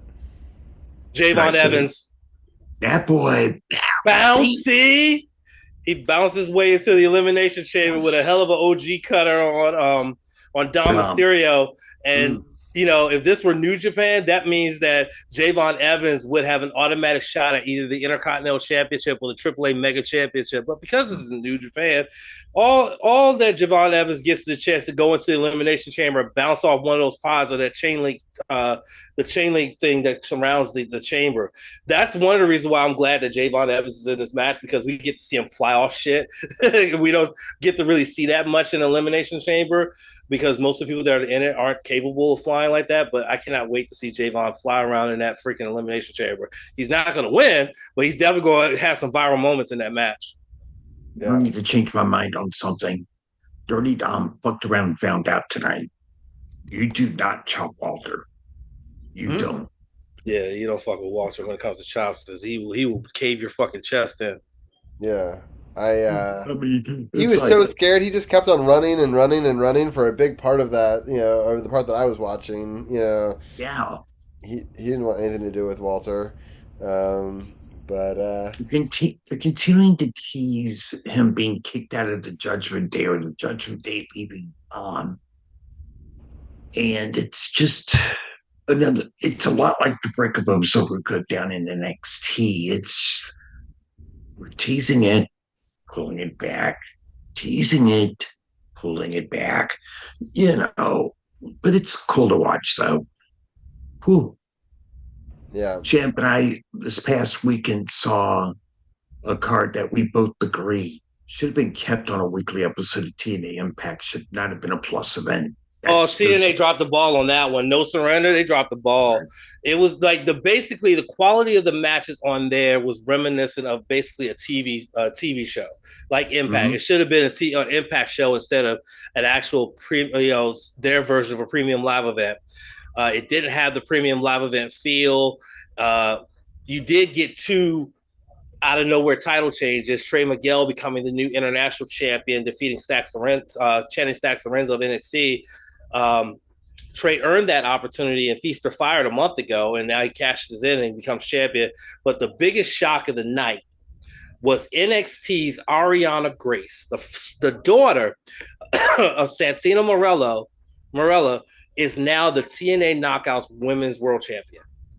Out of nowhere, after she conned her father, who's the director of authority for TNA, conned him into giving her a title match. Then she uses her father's Cobra gimmick to get the victory over Lei Ying Lee, the former Xia Li in WWE, to become Knockouts Women's Champion. I think that was an incredibly crazy result that I was not expecting. So now I'm interested to see how this title reign is going to go for Ariana Grace. I'm pretty sure she's going to bring that title across both TNA and NXT, especially because TNA tapes up to 3 weeks worth of shows in one night, in one day. So they're not doing anything live for the next couple of weeks. So they already taped 3 weeks worth of impacts on this past Saturday. So I'm pretty sure Ariana will bring the NXT the TNA Knockouts World Championship to NXT to keep it in the eyes of a lot of wrestling fans and stuff like that, because of the partnership between WWE and TNA. So that's what it's. But their TNA Plus event on Friday was just very lackluster, which was very disappointing because they've been putting on some really good shows recently. So it was a big disappointment, this sort of PLE that they just had. Hopefully they're able to bounce back this coming Thursday with the fallout and really build towards their next event coming up. Oh, we have breaking media news. Anderson Cooper is exiting 60 Minutes, but staying with CNN. Interesting. Mm-hmm. I didn't Just even saw know that cross the wires. I'm like, wait a minute. But yeah, getting back to No Surrender, it was fine. But you had 2 title changes out of nowhere, one of which proved Champ and I to be right, that, Ariana Grace was screwing her dad over. But it's good to have Trey Miguel be your international champion. But we both gave it C grades, and rightfully so, because this would have been better served on a Thursday night. This is something that doesn't stick out to me as even a low-tier PLE. And when I look back on how Champ and I discussed it, these were all push-worthy matches at best. Not even a big push. And you don't want that for your PLE, even if it isn't one of your big 4 PLE pay-per-views, and it's just a TNA Plus special. You still want it to mean something. It fell flat. It was very flat. It fell very flat. I've figured out one of 2 possibilities who's in the box that's being sent over to SmackDown. And Champ will like this because it's 2 recent New Japan departures. King of Darkness Evil, or possibly David Finlay. Someone on the podcast said Jericho. We were like, and Sif immediately shot that down. Said, no, he's still under contract with AEW. I hate to turn Hector down about that, because I love Hector. He's a great guy, and he's in our chat right now. He's hanging out in the chat right now. Yeah, I appreciate a lot of the guys are hanging around. I appreciate everyone hanging around tonight. But Jericho right now is still under AEW and under contract with AEW. And AEW works a lot like WWE. They keep you on their roster page until the day you go elsewhere and it's official that you're gone. So the only way that's Jericho in the box is if somehow his contract expires before the 28th and the agreement's been a verbal agreement has been reached, and it's just a thing where, yes, he's showing up. But when we get back to that one point, though, of he's still under contract with AEW right now. Hence why I was thinking either Evil or David Finlay. Now, David Finlay would be a little odd because I would rather him go to NXT and work with that generational stable with his brother. But the cool thing about it being Evil is he's already been rumoredly been reached out by WWE to come over. And it's something Champ and I agreed upon. Tony Khan doesn't want to work with Evil. He's never been on the vendor cards. He's not really a fan of Evil. Evil in WWE would be weird, but fun. To kind of counter the David Finlay argument, I don't mean to cut you off, Robbie, but when we start talking wrestling, we just cook. We just cook. David Finlay, if he is the person that's in the box, it probably won't happen until after February the 27th because he has a match scheduled against Fred Rosser, and it'll be the first match on the New Beginning USA card that's coming up on February the 27th from New Jersey. But based on his reaction after his loss to Callum Newman last Wednesday, I think it's a foregone conclusion that Finlay is leaving New Japan, though an official announcement has not been made that he is departing, like what was given to both Evil and Hiromu Takahashi, because they're both homegrown talents. And David Finlay's a homegrown talent as well. David Finlay went through the dojo system. So I'm sure that there's going to be an announcement of his departure if he is deciding to depart, and if he does end up at WWE in that little box. Like I said, it probably won't happen until after February 27 when he has that last commitment with New Japan and New Beginning USA and everything like that. Okay, Robbie, we're done. I'm done cooking. But I wanted to go back to the Rosser's gimmick say in New Japan. What? Those wrestlers can make a New Japan that I love so much. Mr. No Days Off. That's right. So I want to go back to the Jericho thing real quickly because I have heard a lot of rumors that he is going to do one more run there. When is his contract up with that he's currently on? That is unknown at the moment. Nobody knows. He reportedly signed a deal a couple of years ago that went into the end of 2025, but no one knows whether or not more time was added or if it's been extended out a little bit longer. Nobody knows where it comes to when Jericho's contract expires. The really cool thing is this past week after, let me do the math here in my head, about 14 months or so, Private Party came back on AEW Dynamite this past week. And the funny thing is that some of the dirt sheets had speculated that they were headed for WWE, and they come out and just get a massive return pop. Yeah, no, that was awesome. Private Party returning after over a year off. They've been keeping in shape though, doing a lot of independent dates and everything like that. But it's good to see them back in a tag team division that was starting to get stagnant a little bit. Your current champions are FTR, so it's good to see more teams involved, like the Gates of Agony, like who else? Jesus, like the Young Bucks, Doyle and Davis and Doyle when Doyle's back from injury.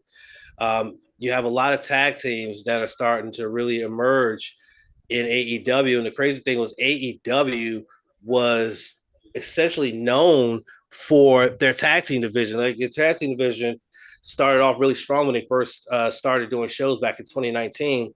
And it stayed strong even through the pandemic, but it's kind of pittered off a little bit. But now, you have the Rascals that they signed. You have Davis and Doyle when Doyle's back and things like that. So I really feel that, they're at least showing back up their tag team division. But at the same time, Tony Khan's like signing way too many talents, and it's starting to make his already inflated roster even bigger, where he's not going to really get, a lot of people are not going to get a lot of time on TV to do anything. And because of the fact that they don't do house shows, is also a detriment because it doesn't allow the talent to be able to work more outside of a couple indie dates and stuff like that, to be able to hone their craft and perfect their skills and things like that. And also to utilize house shows to like establish rivalries that you're going to show on TV. And so there you go. But wrestling is in a decent place right now. One thing though, Robbie, is ticket sales for WrestleMania not doing too good. Yeah. Well, do you think they just haven't created enough drama yet with the matchups, or do you think that what's the rationale?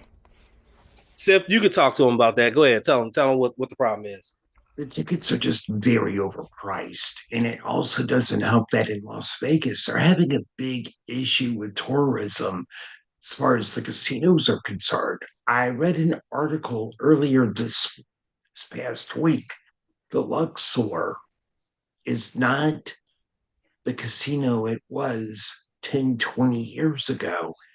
And people are looking at that place closing down. And that's one of your strip resorts right there. And it's a lot of things that are factored in. One, where it comes to Las Vegas, especially the Strip, they've gotten rid largely of these deals that you could get to get more bang for your buck. And they're going after the very, very, very top tier, high roller type people. Vegas is no longer the town where you can come in with your shirt on your back and make it. That's no longer there. They're catering to the high rollers only now for the most part. I said this in the chat earlier over on No Spots when Champ was doing the New Japan update.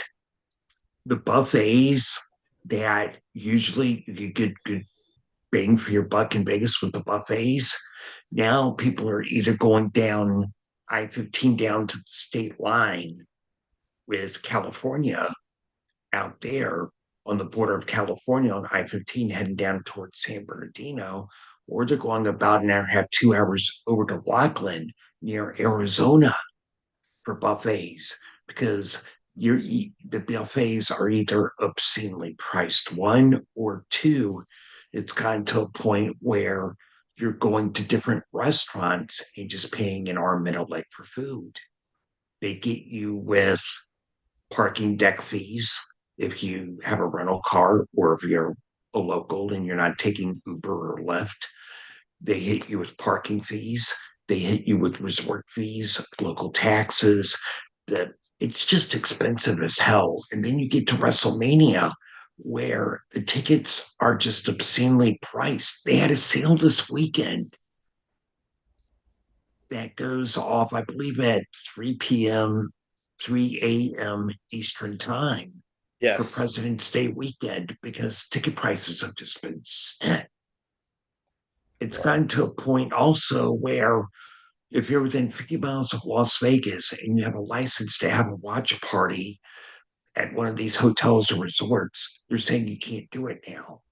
That's what I was getting ready. Right now. That's what I was getting ready to say, is that they're blocking watch parties to take place within a 50-mile radius of Allegiant Stadium as a means to try to get more people to actually attend the event in person, as opposed to going to their favorite bar and enjoying a few beverages while watching a spectacle like WrestleMania. And I think that is just, I don't agree with that move, because that's a big bread and butter for a lot of cities who host these major events. Like, they go under the assumption that the event's gonna be sold out, people can't go, so they want to give them a chance to get in a social atmosphere and watch the event with other people and enjoy beverages and things like that, as if they were at the venue. But now that they're trying to take that away from venues that are within a 50-mile radius of Allegiant Stadium, just because they want to get ticket sales to be higher, I don't think that's ticket sales to rise, but I don't think that's going to work very well in their favor, especially given the fact that the lowest ticket that is available before the discount is around $230. That's your lowest price ticket, is close to $230. That's even before fees and taxes and all that other stuff. Almost $230. And they're also giving away like VIP packages and things like that are around $41K for one person. Think about that. At a football stadium like that, like those, they're pretty far up there, like it's a little different. Like, I know the John Cena stuff, but like it was a much smaller stadium, so like there's less bad places to be in Capital One Arena than there is, this is a really nice stadium, so I'm sure that you got good sight lines everywhere. But it's different to put a ring inside of a football stadium than inside of a hockey arena.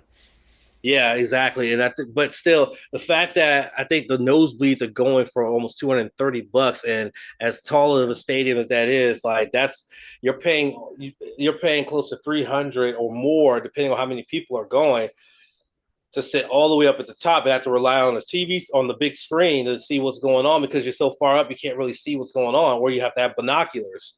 Like, imagine paying almost $300 or more to sit in a spot where you need binoculars to see the action. Like, that's been something we talked about on the podcast a lot. It's mostly Sith, and I think Sage has made mention of it as well. But it seems like TKO is pricing everybody out. They're pricing out the average family, the regular family, the husband and wife, the couple of kids, pricing them out, because who amongst us can afford even $200-something plus to sit so high up that you can barely see? But I thought that like the prices for WrestleMania have been this for a while. No, I don't think so, because they were double. They sold double what they sold this year, last year, and the prices weren't the same. And they still hadn't even put the card together, but yet somehow they managed to get almost 70,000 people in that stadium on both nights. So, clearly there's some like the TKO pricing is what's causing low ticket sales. Even though do you think it would have been better if they had put it in a different stadium, or do you think that no? Yeah. No, because y'all heard me tell it that the best seat I could have gotten from John Cena's last match at Saturday night's main event was around because I was going to take me and Jess and Junior, that would have been about $500-$600 in nosebleeds in the 400 section. Yeah,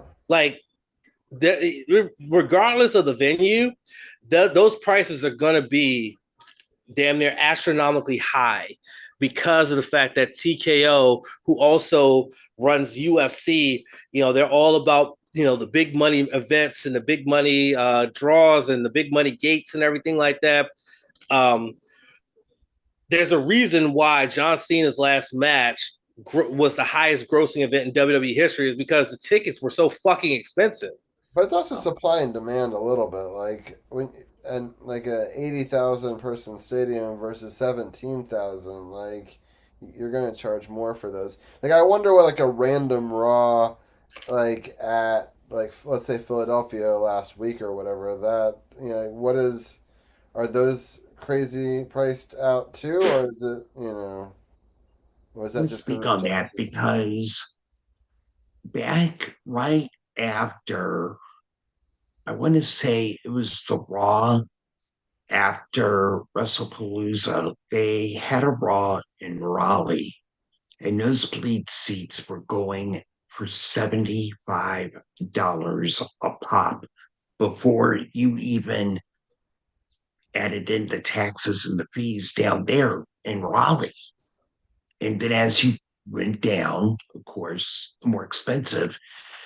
And the first thing that came to mind is when I went to SmackDown in 2006 in Richmond, in the Richmond Coliseum, $70 was, I think, ringside prices for SmackDown. Because I was in the 6th row, the last row before you got to the ringside level seats. And those tickets were $35 a pop. Not including taxes. I think the only team that you could find those tickets there, compared to what now, it's at least double that, and that's just in the high up nosebleeds for a Monday Night Raw or a Friday Night SmackDown. And in this economy, you can't take a family of 4 to get decent seats for a Raw or SmackDown without paying an arm and a leg. It's fucking bullshit. But I'm just all sports seem to be that way. Even the NBA and the Wizards, you're still spending $50 a ticket in nosebleed. The Caps, you can't go to a game for under $100 pretty much. So it's across the board a little bit as well. It's tough because I was looking at trying to go to more Caps games because it could be Ovechkin's one of his last years. But it's it's pretty expensive all the time. Hey guys, I got something for you both. No, hold on, sis. I got something. So I decided to do a little bit of research here on my lovely little phone here, and I'm looking at the tickets that are available for this Friday's SmackDown in Orlando. So, and I'm about to do a little bit of a filter here, if it'll do it fast enough, so that way I can get it here. So I'm doing the filter from lowest to highest. The lowest selling ticket is in the 300 section, 333, row 14. It's a resale ticket at $79.73. Then it immediately jumps to $99.96. And it just goes up from there. You guys take over. My mother's calling me. All right, cool. Okay. Get this, Robbie. I think I know what one of the issues is with TKO and pricing. When Endeavor came aboard on WWE didn't have a lot of debt. UFC has a shitload of debt. Mm-hmm. And with the deal they made with Paramount, with the Ellisons and whatnot, the Ellisons, smartly so, did not say in that deal, we're going to offload your debt. No, mind you, they might do that with Warner Brothers Discovery, fine, but they didn't do it with UFC when they got the rights to the UFC events, which are now on Paramount Plus. But they have a ton of debt where it comes to UFC. And I've got news for TKO. You cannot treat WWE the way that you treat UFC. At some point, the fans are going to say, fuck this, we're staying home. And I don't know if you remember this or not, but in like 2016 to 2019, you had live shows of Raw and SmackDown, and even some of the pay-per-views where parts of the arena were tarped off. And they weren't tarped off because, we're trying to make more stage room. No, they were being tarped off because tickets weren't selling because the product was bad. With the prices so high, it won't be a product issue of it being a bad product. It's going to be the price is too high. And with the economy, a family of four, let's use $80 for nosebleed. Family of four, that's $320. That doesn't include parking, doesn't include taxes, fees, doesn't include taking your family out to dinner, it doesn't include merch, it doesn't include concessions, with the food and everything at the arenas, etc. It's a lot like going to a Caps game or to a Nats game or whatever. The families are being outpriced, and the more that you outprice your families, Champ remembers those days of tarped arenas. Yeah, I remember it very, very well. Really quickly, back to what I was saying about my research. Again, this Friday they have SmackDown in Orlando. I have it pulled up with 2 tickets, right? And the lowest selling for 2 tickets is $71.40 in row 302, which is looks to be above the not too far above, but enough above. Yes, it's nosebleed. 71.40 is the lowest, and then the highest remaining ticket is essentially $100, and it's still in the 300s. So think about that. There are people reselling their tickets, and they're going for about 100 just in the 300 section. And then you go into like, what's this, CL09 section, that's $105.91, and it just keeps climbing. So that's basically what it is. Regardless of what the event is or what the venue is, the prices are still pretty high just to go and see a show, right? And again, all these prices don't even include the taxes and the fees that you have to pay to get in. Like if you sat in the hundreds right now, 111, that's $195 for per person.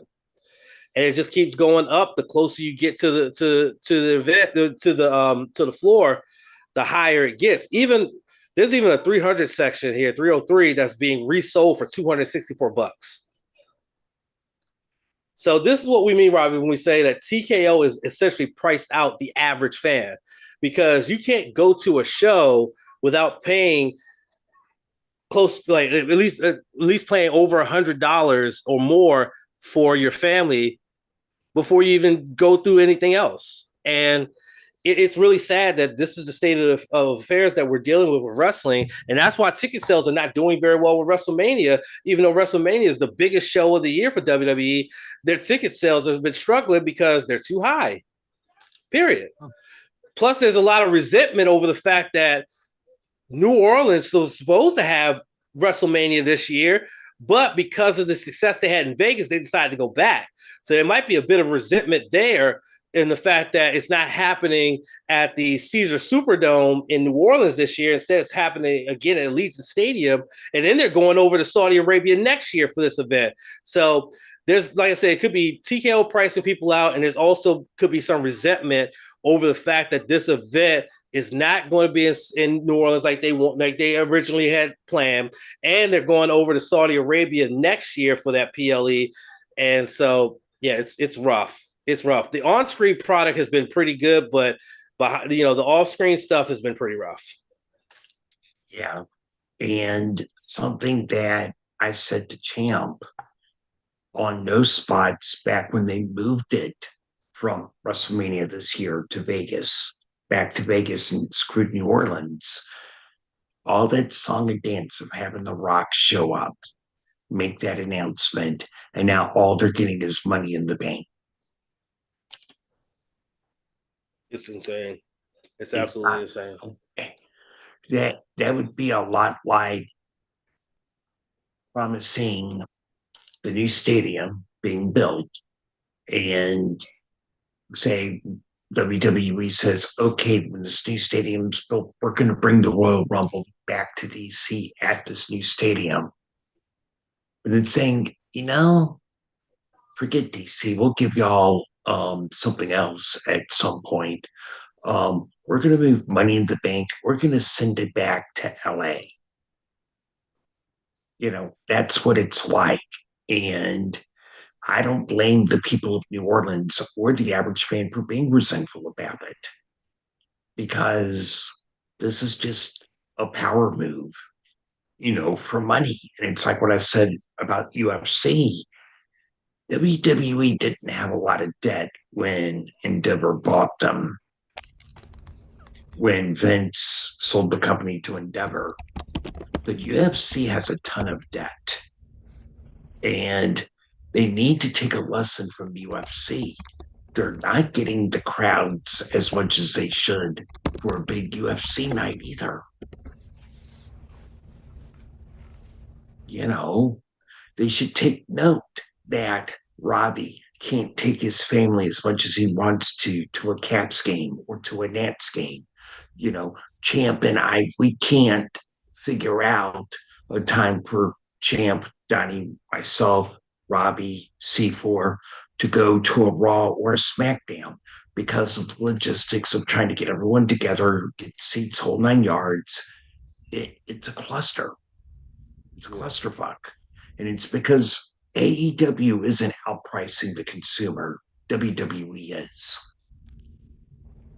Yeah. But anyhow, I'm going to take my leave of y'all because I know everyone, God bless them, is waiting in the wings. Yep. In the basement right now, Robbie will love this, especially. The top 35 films of IMDb ranked worst to best, where there's not a single bad movie in the bunch. But Robbie, there's good, there's bad, right? Mm-hmm. Critters, Hellraiser, A Nightmare on Elm Street, Alien, AVP, and Predator. 49 films this Sunday, worst to best. And I've got a joke when we get close to the end of the Batman films. I promise we got good films coming, I promise. Did you, I have to ask one last question. Did you do anything for Friday the 13th? Did you watch anything or to celebrate? I have a question that I answered, and I'm going to give y'all a little bit of trivia here. When New Line bought Friday the 13th in like 89, 90, they only had the rights to Jason Voorhees, the character. They did not have the right to the movies of the Paramount 8, which is why Jason Goes to Hell, Jason X, and Freddy vs. Jason seem to be so off and not really recognizing a lot of the Paramount 8. They didn't do that. So it makes me want. So what I did was on Friday, I rewatched Jason Goes to Hell unrated. It's the only version you should watch. Jason X and Freddy vs. Jason. And I came up with the attitude, given the shit deal they got from Paramount to get the rights to Friday the 13th, where all they had the rights to essentially was Jason Voorhees and not being able to reference stuff that happened in the past. Well, they did that in Freddy vs. Jason when Freddy was trying to do the hallucinatory vision of Jason's mom. But other than that, you really couldn't have done a lot to reference the previous 8, the Paramount films. They did it.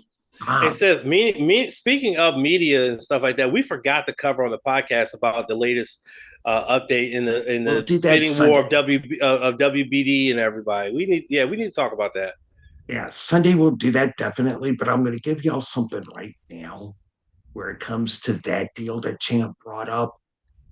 Paramount's going to deal finally caught the eyes of investors inside of Warner Brothers Discovery, because this is a deal where they're going to Paramount, the Ellisons are willing to cover a lot that could happen if things don't work out between Warner Brothers Discovery and Netflix, on top of what they're offering the shareholders.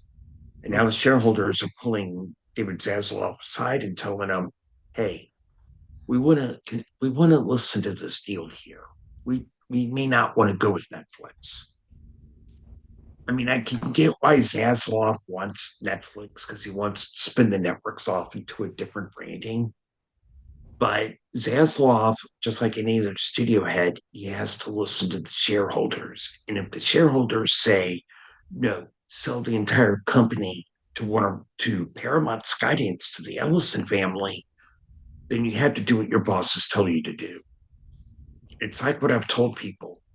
You have certain clubs in Hollywood, okay? Ellison is somewhat in the investors club. He's not really with the elites. The elites really don't like him, okay? It was one of the failings of Bob Chapek when he was running Disney, is he was in the business club. He wasn't pushy with the elites, and the elites pushed him out because he didn't play the political game right at all in Disney. And in Disney, it's a factor of you don't get ahead being Mr. Nice Guy, get by being a dick and stabbing people in the back. Okay. Well, what Zaslav has to do now is, even though he wants to get that deal done with Netflix, the investors are saying, nah, you answer to us. We want to look at this. We want to consider this Paramount deal because this looks good too. And this, we could spin everything off. And it even included paying down on Warner Brothers Discovery's debt as well. Netflix isn't willing to do that. Yeah. And then it was revealed by CNN that they owned less than 10%. Hey, Seth. The Champ. You're supposed to be leaving. You need to wrap it up. Wrap it up. Sorry. But real quick, though, WBD owns a small stake in AEW. Yeah. Yeah. So, yeah, that's the nuts and bolts of it. We'll talk more about this on Sunday, a little bit more in depth, but this is very, very intriguing. Yeah. This media conglomerates and how they shape and reshape, and it's been a wild journey as I'm watching like 4 different streaming things around me right now. So thank you, Sith, as always, for rating in and joining us and doing the double dip. It reminds me of the old days where you used to do multiple shows in a row, and we'll talk to you soon. I remember doing Sports on the Hill, True Talk, and then Hertz House, just 3 nights in a row. Robbie called it trifecta back then. Yeah. Oh, those were days. But anyway, everyone have a great night. Everyone take care. Robbie, Champ, Arun, I will talk to you guys later. Peace out. All right, Peace out. All right, with that, we'll bring Arun in, and we'll get his thoughts if he wants to share on some basketball and some other topics as well. Arun, the only one with balls enough to actually watch that shit this weekend. I didn't watch none of that shit. Yeah, I know. I didn't watch it either. But Arun, tell us so we didn't have to watch it. This seemed like a crazy round robin tournament. So basically, there's 3 teams. They each rotate who they play against. So each plays 2 games, and then the winning or the best teams, I guess, play in the 4th game. And the winner of that, I guess, is the champion. I was surprised that the world didn't get to the finals. But Arun, what was your thoughts on this new format? I guess like most of the players tried, except I guess in the world, Luka and Jokic, they did not try at all. Denny had more points than them, both of them combined, which is pretty crazy considering Luka and Jokic are MVP candidates, but they didn't play really hard. But the format was overall, it was like okay. It's like an all-star game, but the end of the games or the end of the quarters are really good, except for the last game was awful. The fourth game was a complete blowout, and I completely fast forwarded that part of the tournament because Which is strange because the one team that blew out the other one was the team that lost when they played in the preliminary round. Yeah, they actually that game was close. The U.S. second quarter, U.S. versus U.S. Like I think the old U.S. team was kind of just happy that they won the first game. They just mailed it in the last game. That's my theory. But that sucks. Just, I'd rather than the world made it than to the final. Yeah, I don't know. Because I think they're just like, we beat the world, everything is saved. Let's just let the young U.S. pretend that they've won the tournament. That was my feel for it. And plus, they didn't. It was kind of weird format because all the old players had to play like the fourth quarter, and they probably were just like, we're not going to risk an injury for this. But the last three games, each of them ended in the final possession, which was pretty cool, like in some ways. But Wemby, I give him a lot of credit for playing hard and for the world because the rest of his teammates, as I mentioned, Luka and Jokic, completely mailed it in, and Wemby played great, and the U.S. didn't want to lose to the world team, so that was good. But the slam dunk contest was the worst slam dunk contest I've ever seen. Oh, Ron, you just read my mind. I was getting ready to ask you, why did the dunk contest suck this year? It was like the worst. Matt McClung, like they told him not to come, and then they invited the guy who won, averaged 3 points per game. Congratulations, dunk contest. Don't put your best players out there because they're too scared to get embarrassed, like if they lose, and you have these like scrubs playing. And the one who committed assault on G Wiz, Jackson Hayes, and his wife or girlfriend, and is being tried by G Wiz. So the judges were like, I think actually he might have had the best dunk in the opening round. The judges were like, no, fuck you, Jackson Hayes. Let's not even like get you to the next round. So they got like a backup center, some guy on the Heat who averaged 3 points per game, and every single time he just danced like an idiot. And the son of somebody won the slam dunk contest. He might be a good player, but he's 6'2", and he's not good for the dunk contest. Jason. But also, like the person who won the 3-point shooting contest is currently injured and not. Yeah, I was getting ready to say Dame Dollar's on the injured list and won the 3-point shootout. How did that happen? He played actually the 3-point contest. They just end with that. That was better than that was like 20 times better than the slam dunk contest. Con Knipple actually got to the finals, which I was surprised because he's a rookie, and Booker should have won it. He had like 4 shots to win it, but he kind of choked.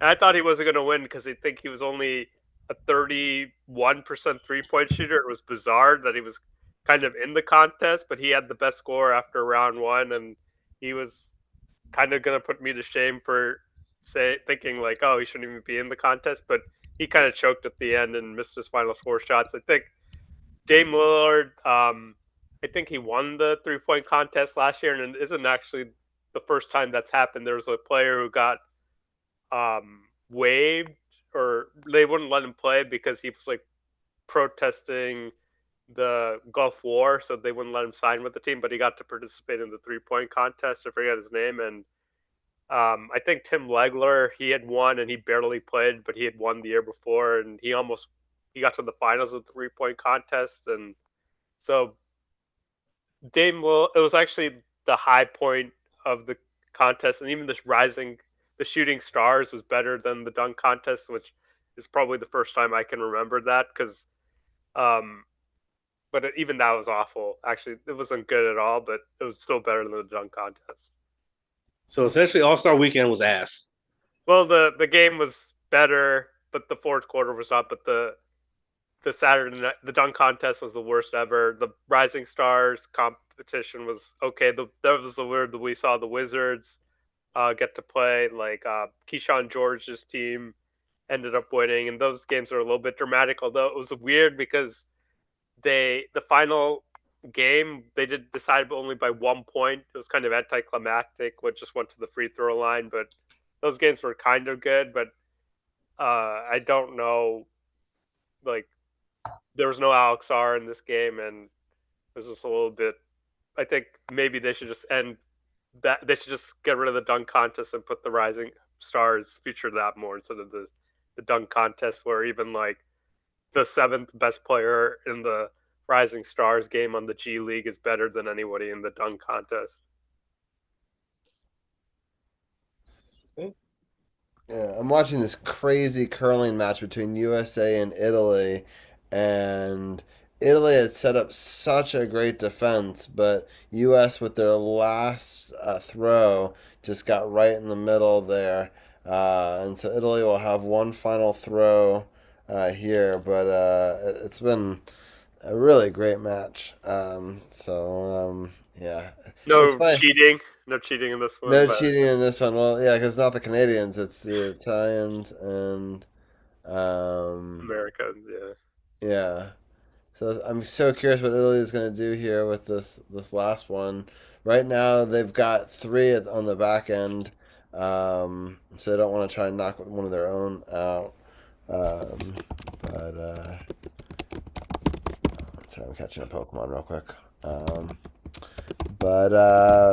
So Arun, you also wanted to talk a little bit of football, I thought, as well.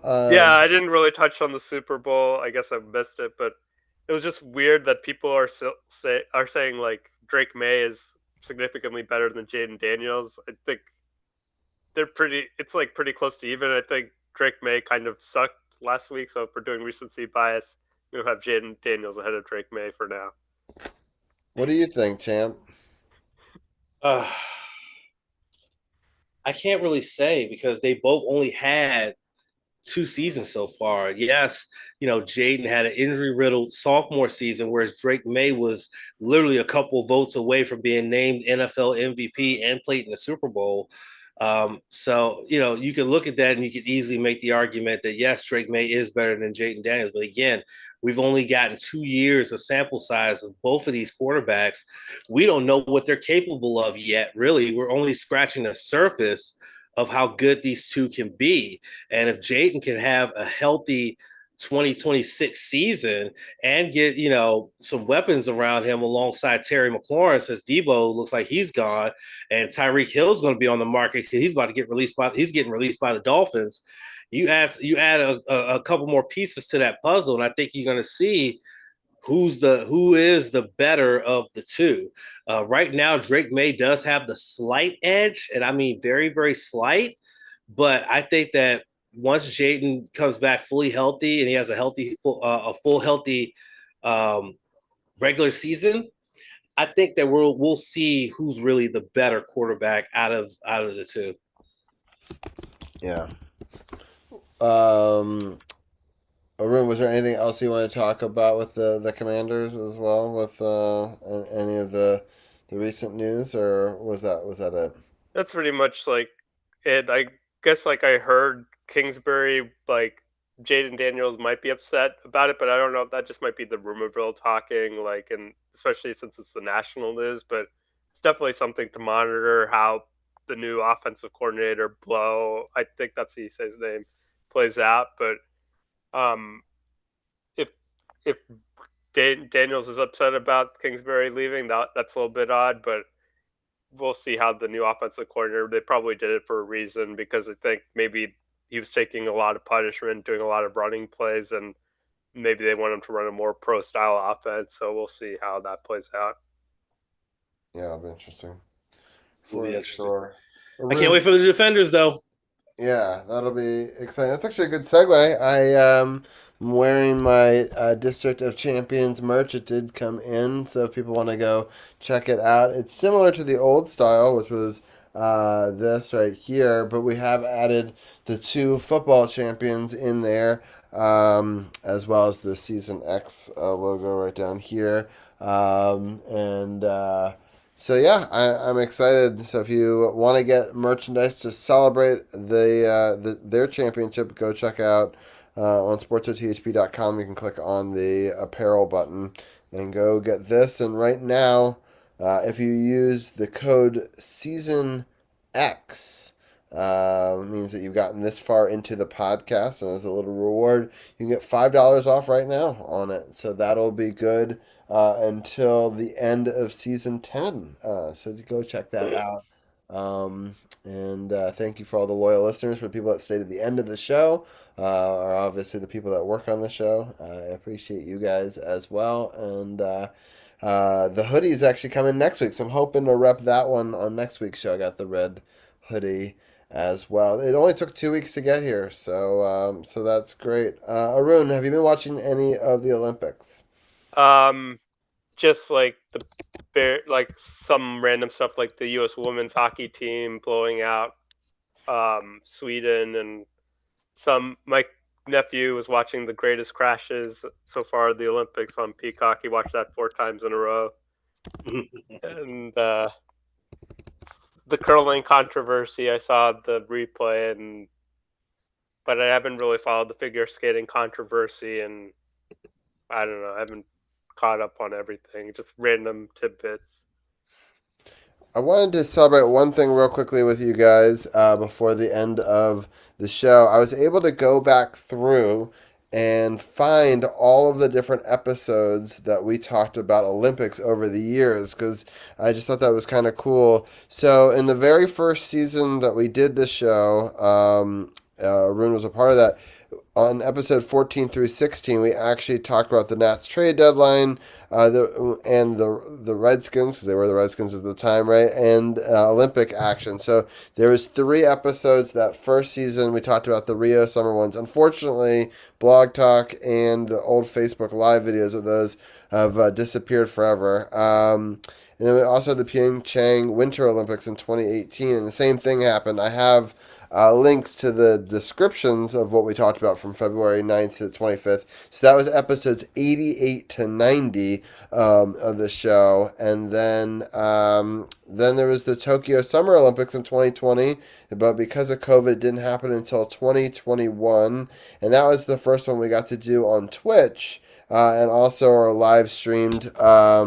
And so it was really cool that I went back and I found these old episodes, so you can see, back in the day. We have CP3 starting the show. We're talking about the NBA Finals back then as well.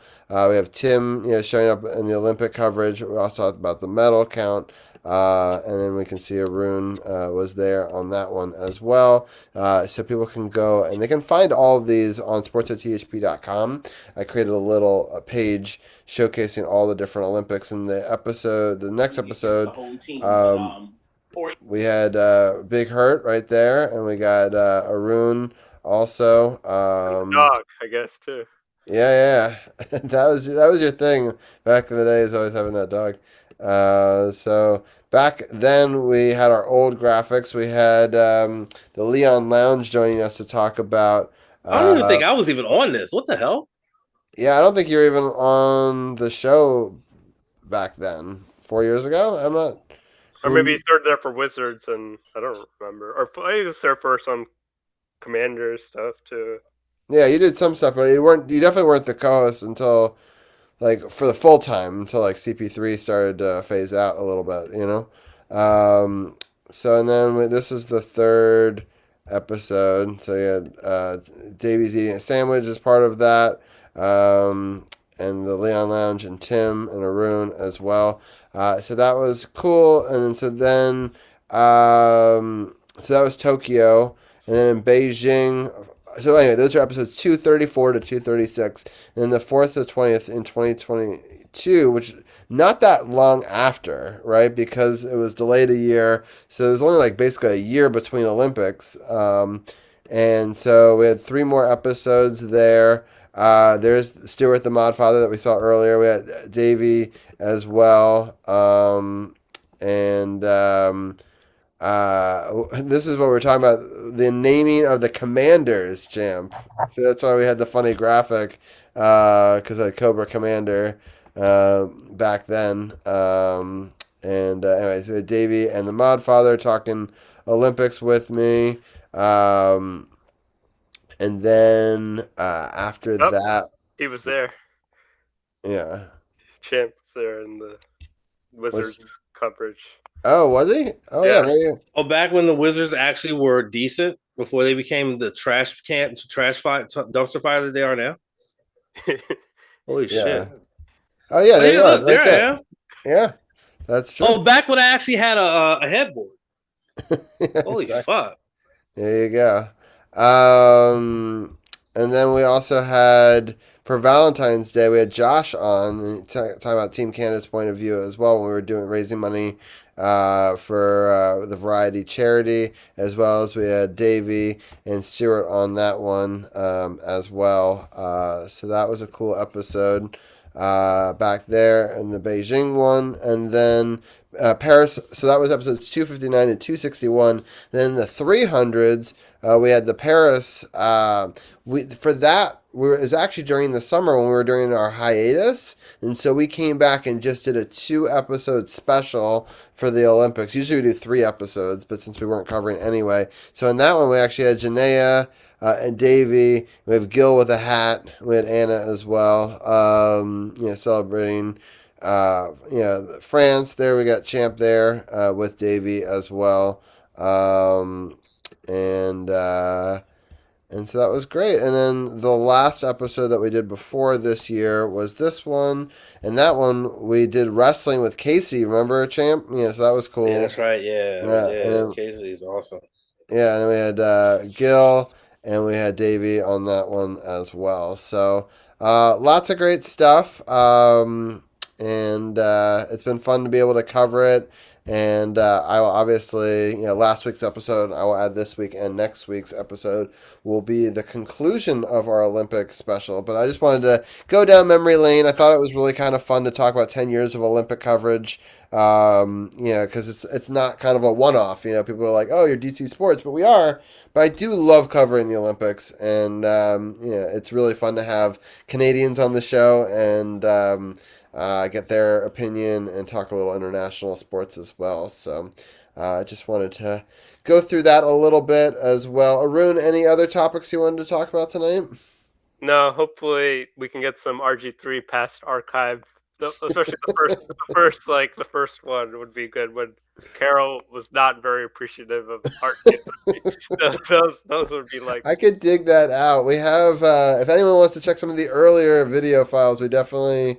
You go to SportsOTHP.com and click on the YouTube or youtube.com/Robbie Gross, and we have a Sports on the Hill podcast button on it. And if you click on that, it actually has almost 400 videos now on YouTube just dedicated to the Sports on the Hill podcast. We also released a brand new scuba documentary over on Gross Scuba. Go check that out as well. But Arun, I appreciate you joining us and giving us your thoughts, Champ. I know that you've got a No Spots coming up this weekend. Back to the normal time, you'd think? Yes. So episode 320 was recorded before we did this. That'll go up tomorrow evening. I'm a little sleepy, so I'm not going to edit it tonight. But I'll edit it tomorrow after while I'm working. So that'll go up tomorrow afternoon, and then we'll be back Sunday where we're going to talk about everything that happened this week with Raw, with more people qualifying for the Elimination Chamber. We'll talk about SmackDown, NXT, which is getting ready to have a special event, which was supposed to be in Georgia, but they ended up having to go back to the PC because of permit issues regarding the production trucks and the venue. So they're going to be back at the PC because they were supposed to be in Atlanta. And we'll also talk about AEW and the fallout from Grand Slam Australia on Dynamite, as well as the fallout from No Surrender on TNA. So we'll be back on our regular schedule that. And we'll also have a special countdown, the top 10 best talkers in professional wrestling. And if you know myself and you know Sith, it's not going to be all present day individuals. It's going to be past and present that are going to be in our countdown. So make sure you listen in for that to hear who we think are the best talkers in the world of professional wrestling. That's coming up 6 p.m. Sunday. Actually, no, we're not going to be on a regularly scheduled day and time. I completely forgot. We'll be back on Monday because I have an independent wrestling show to attend on Sunday. Fight Club's first show of the year. Wrath of Khan is the name of the show because the headlining match is going to be Bishop Khan, who is a member of the AEW roster. He's going to be defending Fight Club's top championship, the Pan-African World Diaspora Wrestling Championship, against Shug D, who he beat for that title at another independent show a couple months back. So you have that going on. So I will be in attendance for that because, you know, my wrestling manager persona's got to come out. So we'll be back Monday for all of that, and it'll be a pregame before Sports on the Hill again. So make sure you look out for that, episode 321. But that's all we got. Sounds good. We're going to raid over to our friend Bob Blaho Music, and a good friend of the podcast who I really like a lot. Go grab a raid call if you would like. Thank you, Champ, for helping co-host this last hour, and thank you, Arun, for giving us your take on the NBA the NBA All-Star Game. I appreciate your guys' takes on all the different topics. And next week we'll be back to Olympic coverage. It'll be part 3. We'll recap all of the hockey. Hopefully have Anna Knox back on. Maybe have some other special guests as well. Go check out, get the District of Champions merch. Go to SportsOTHP.com.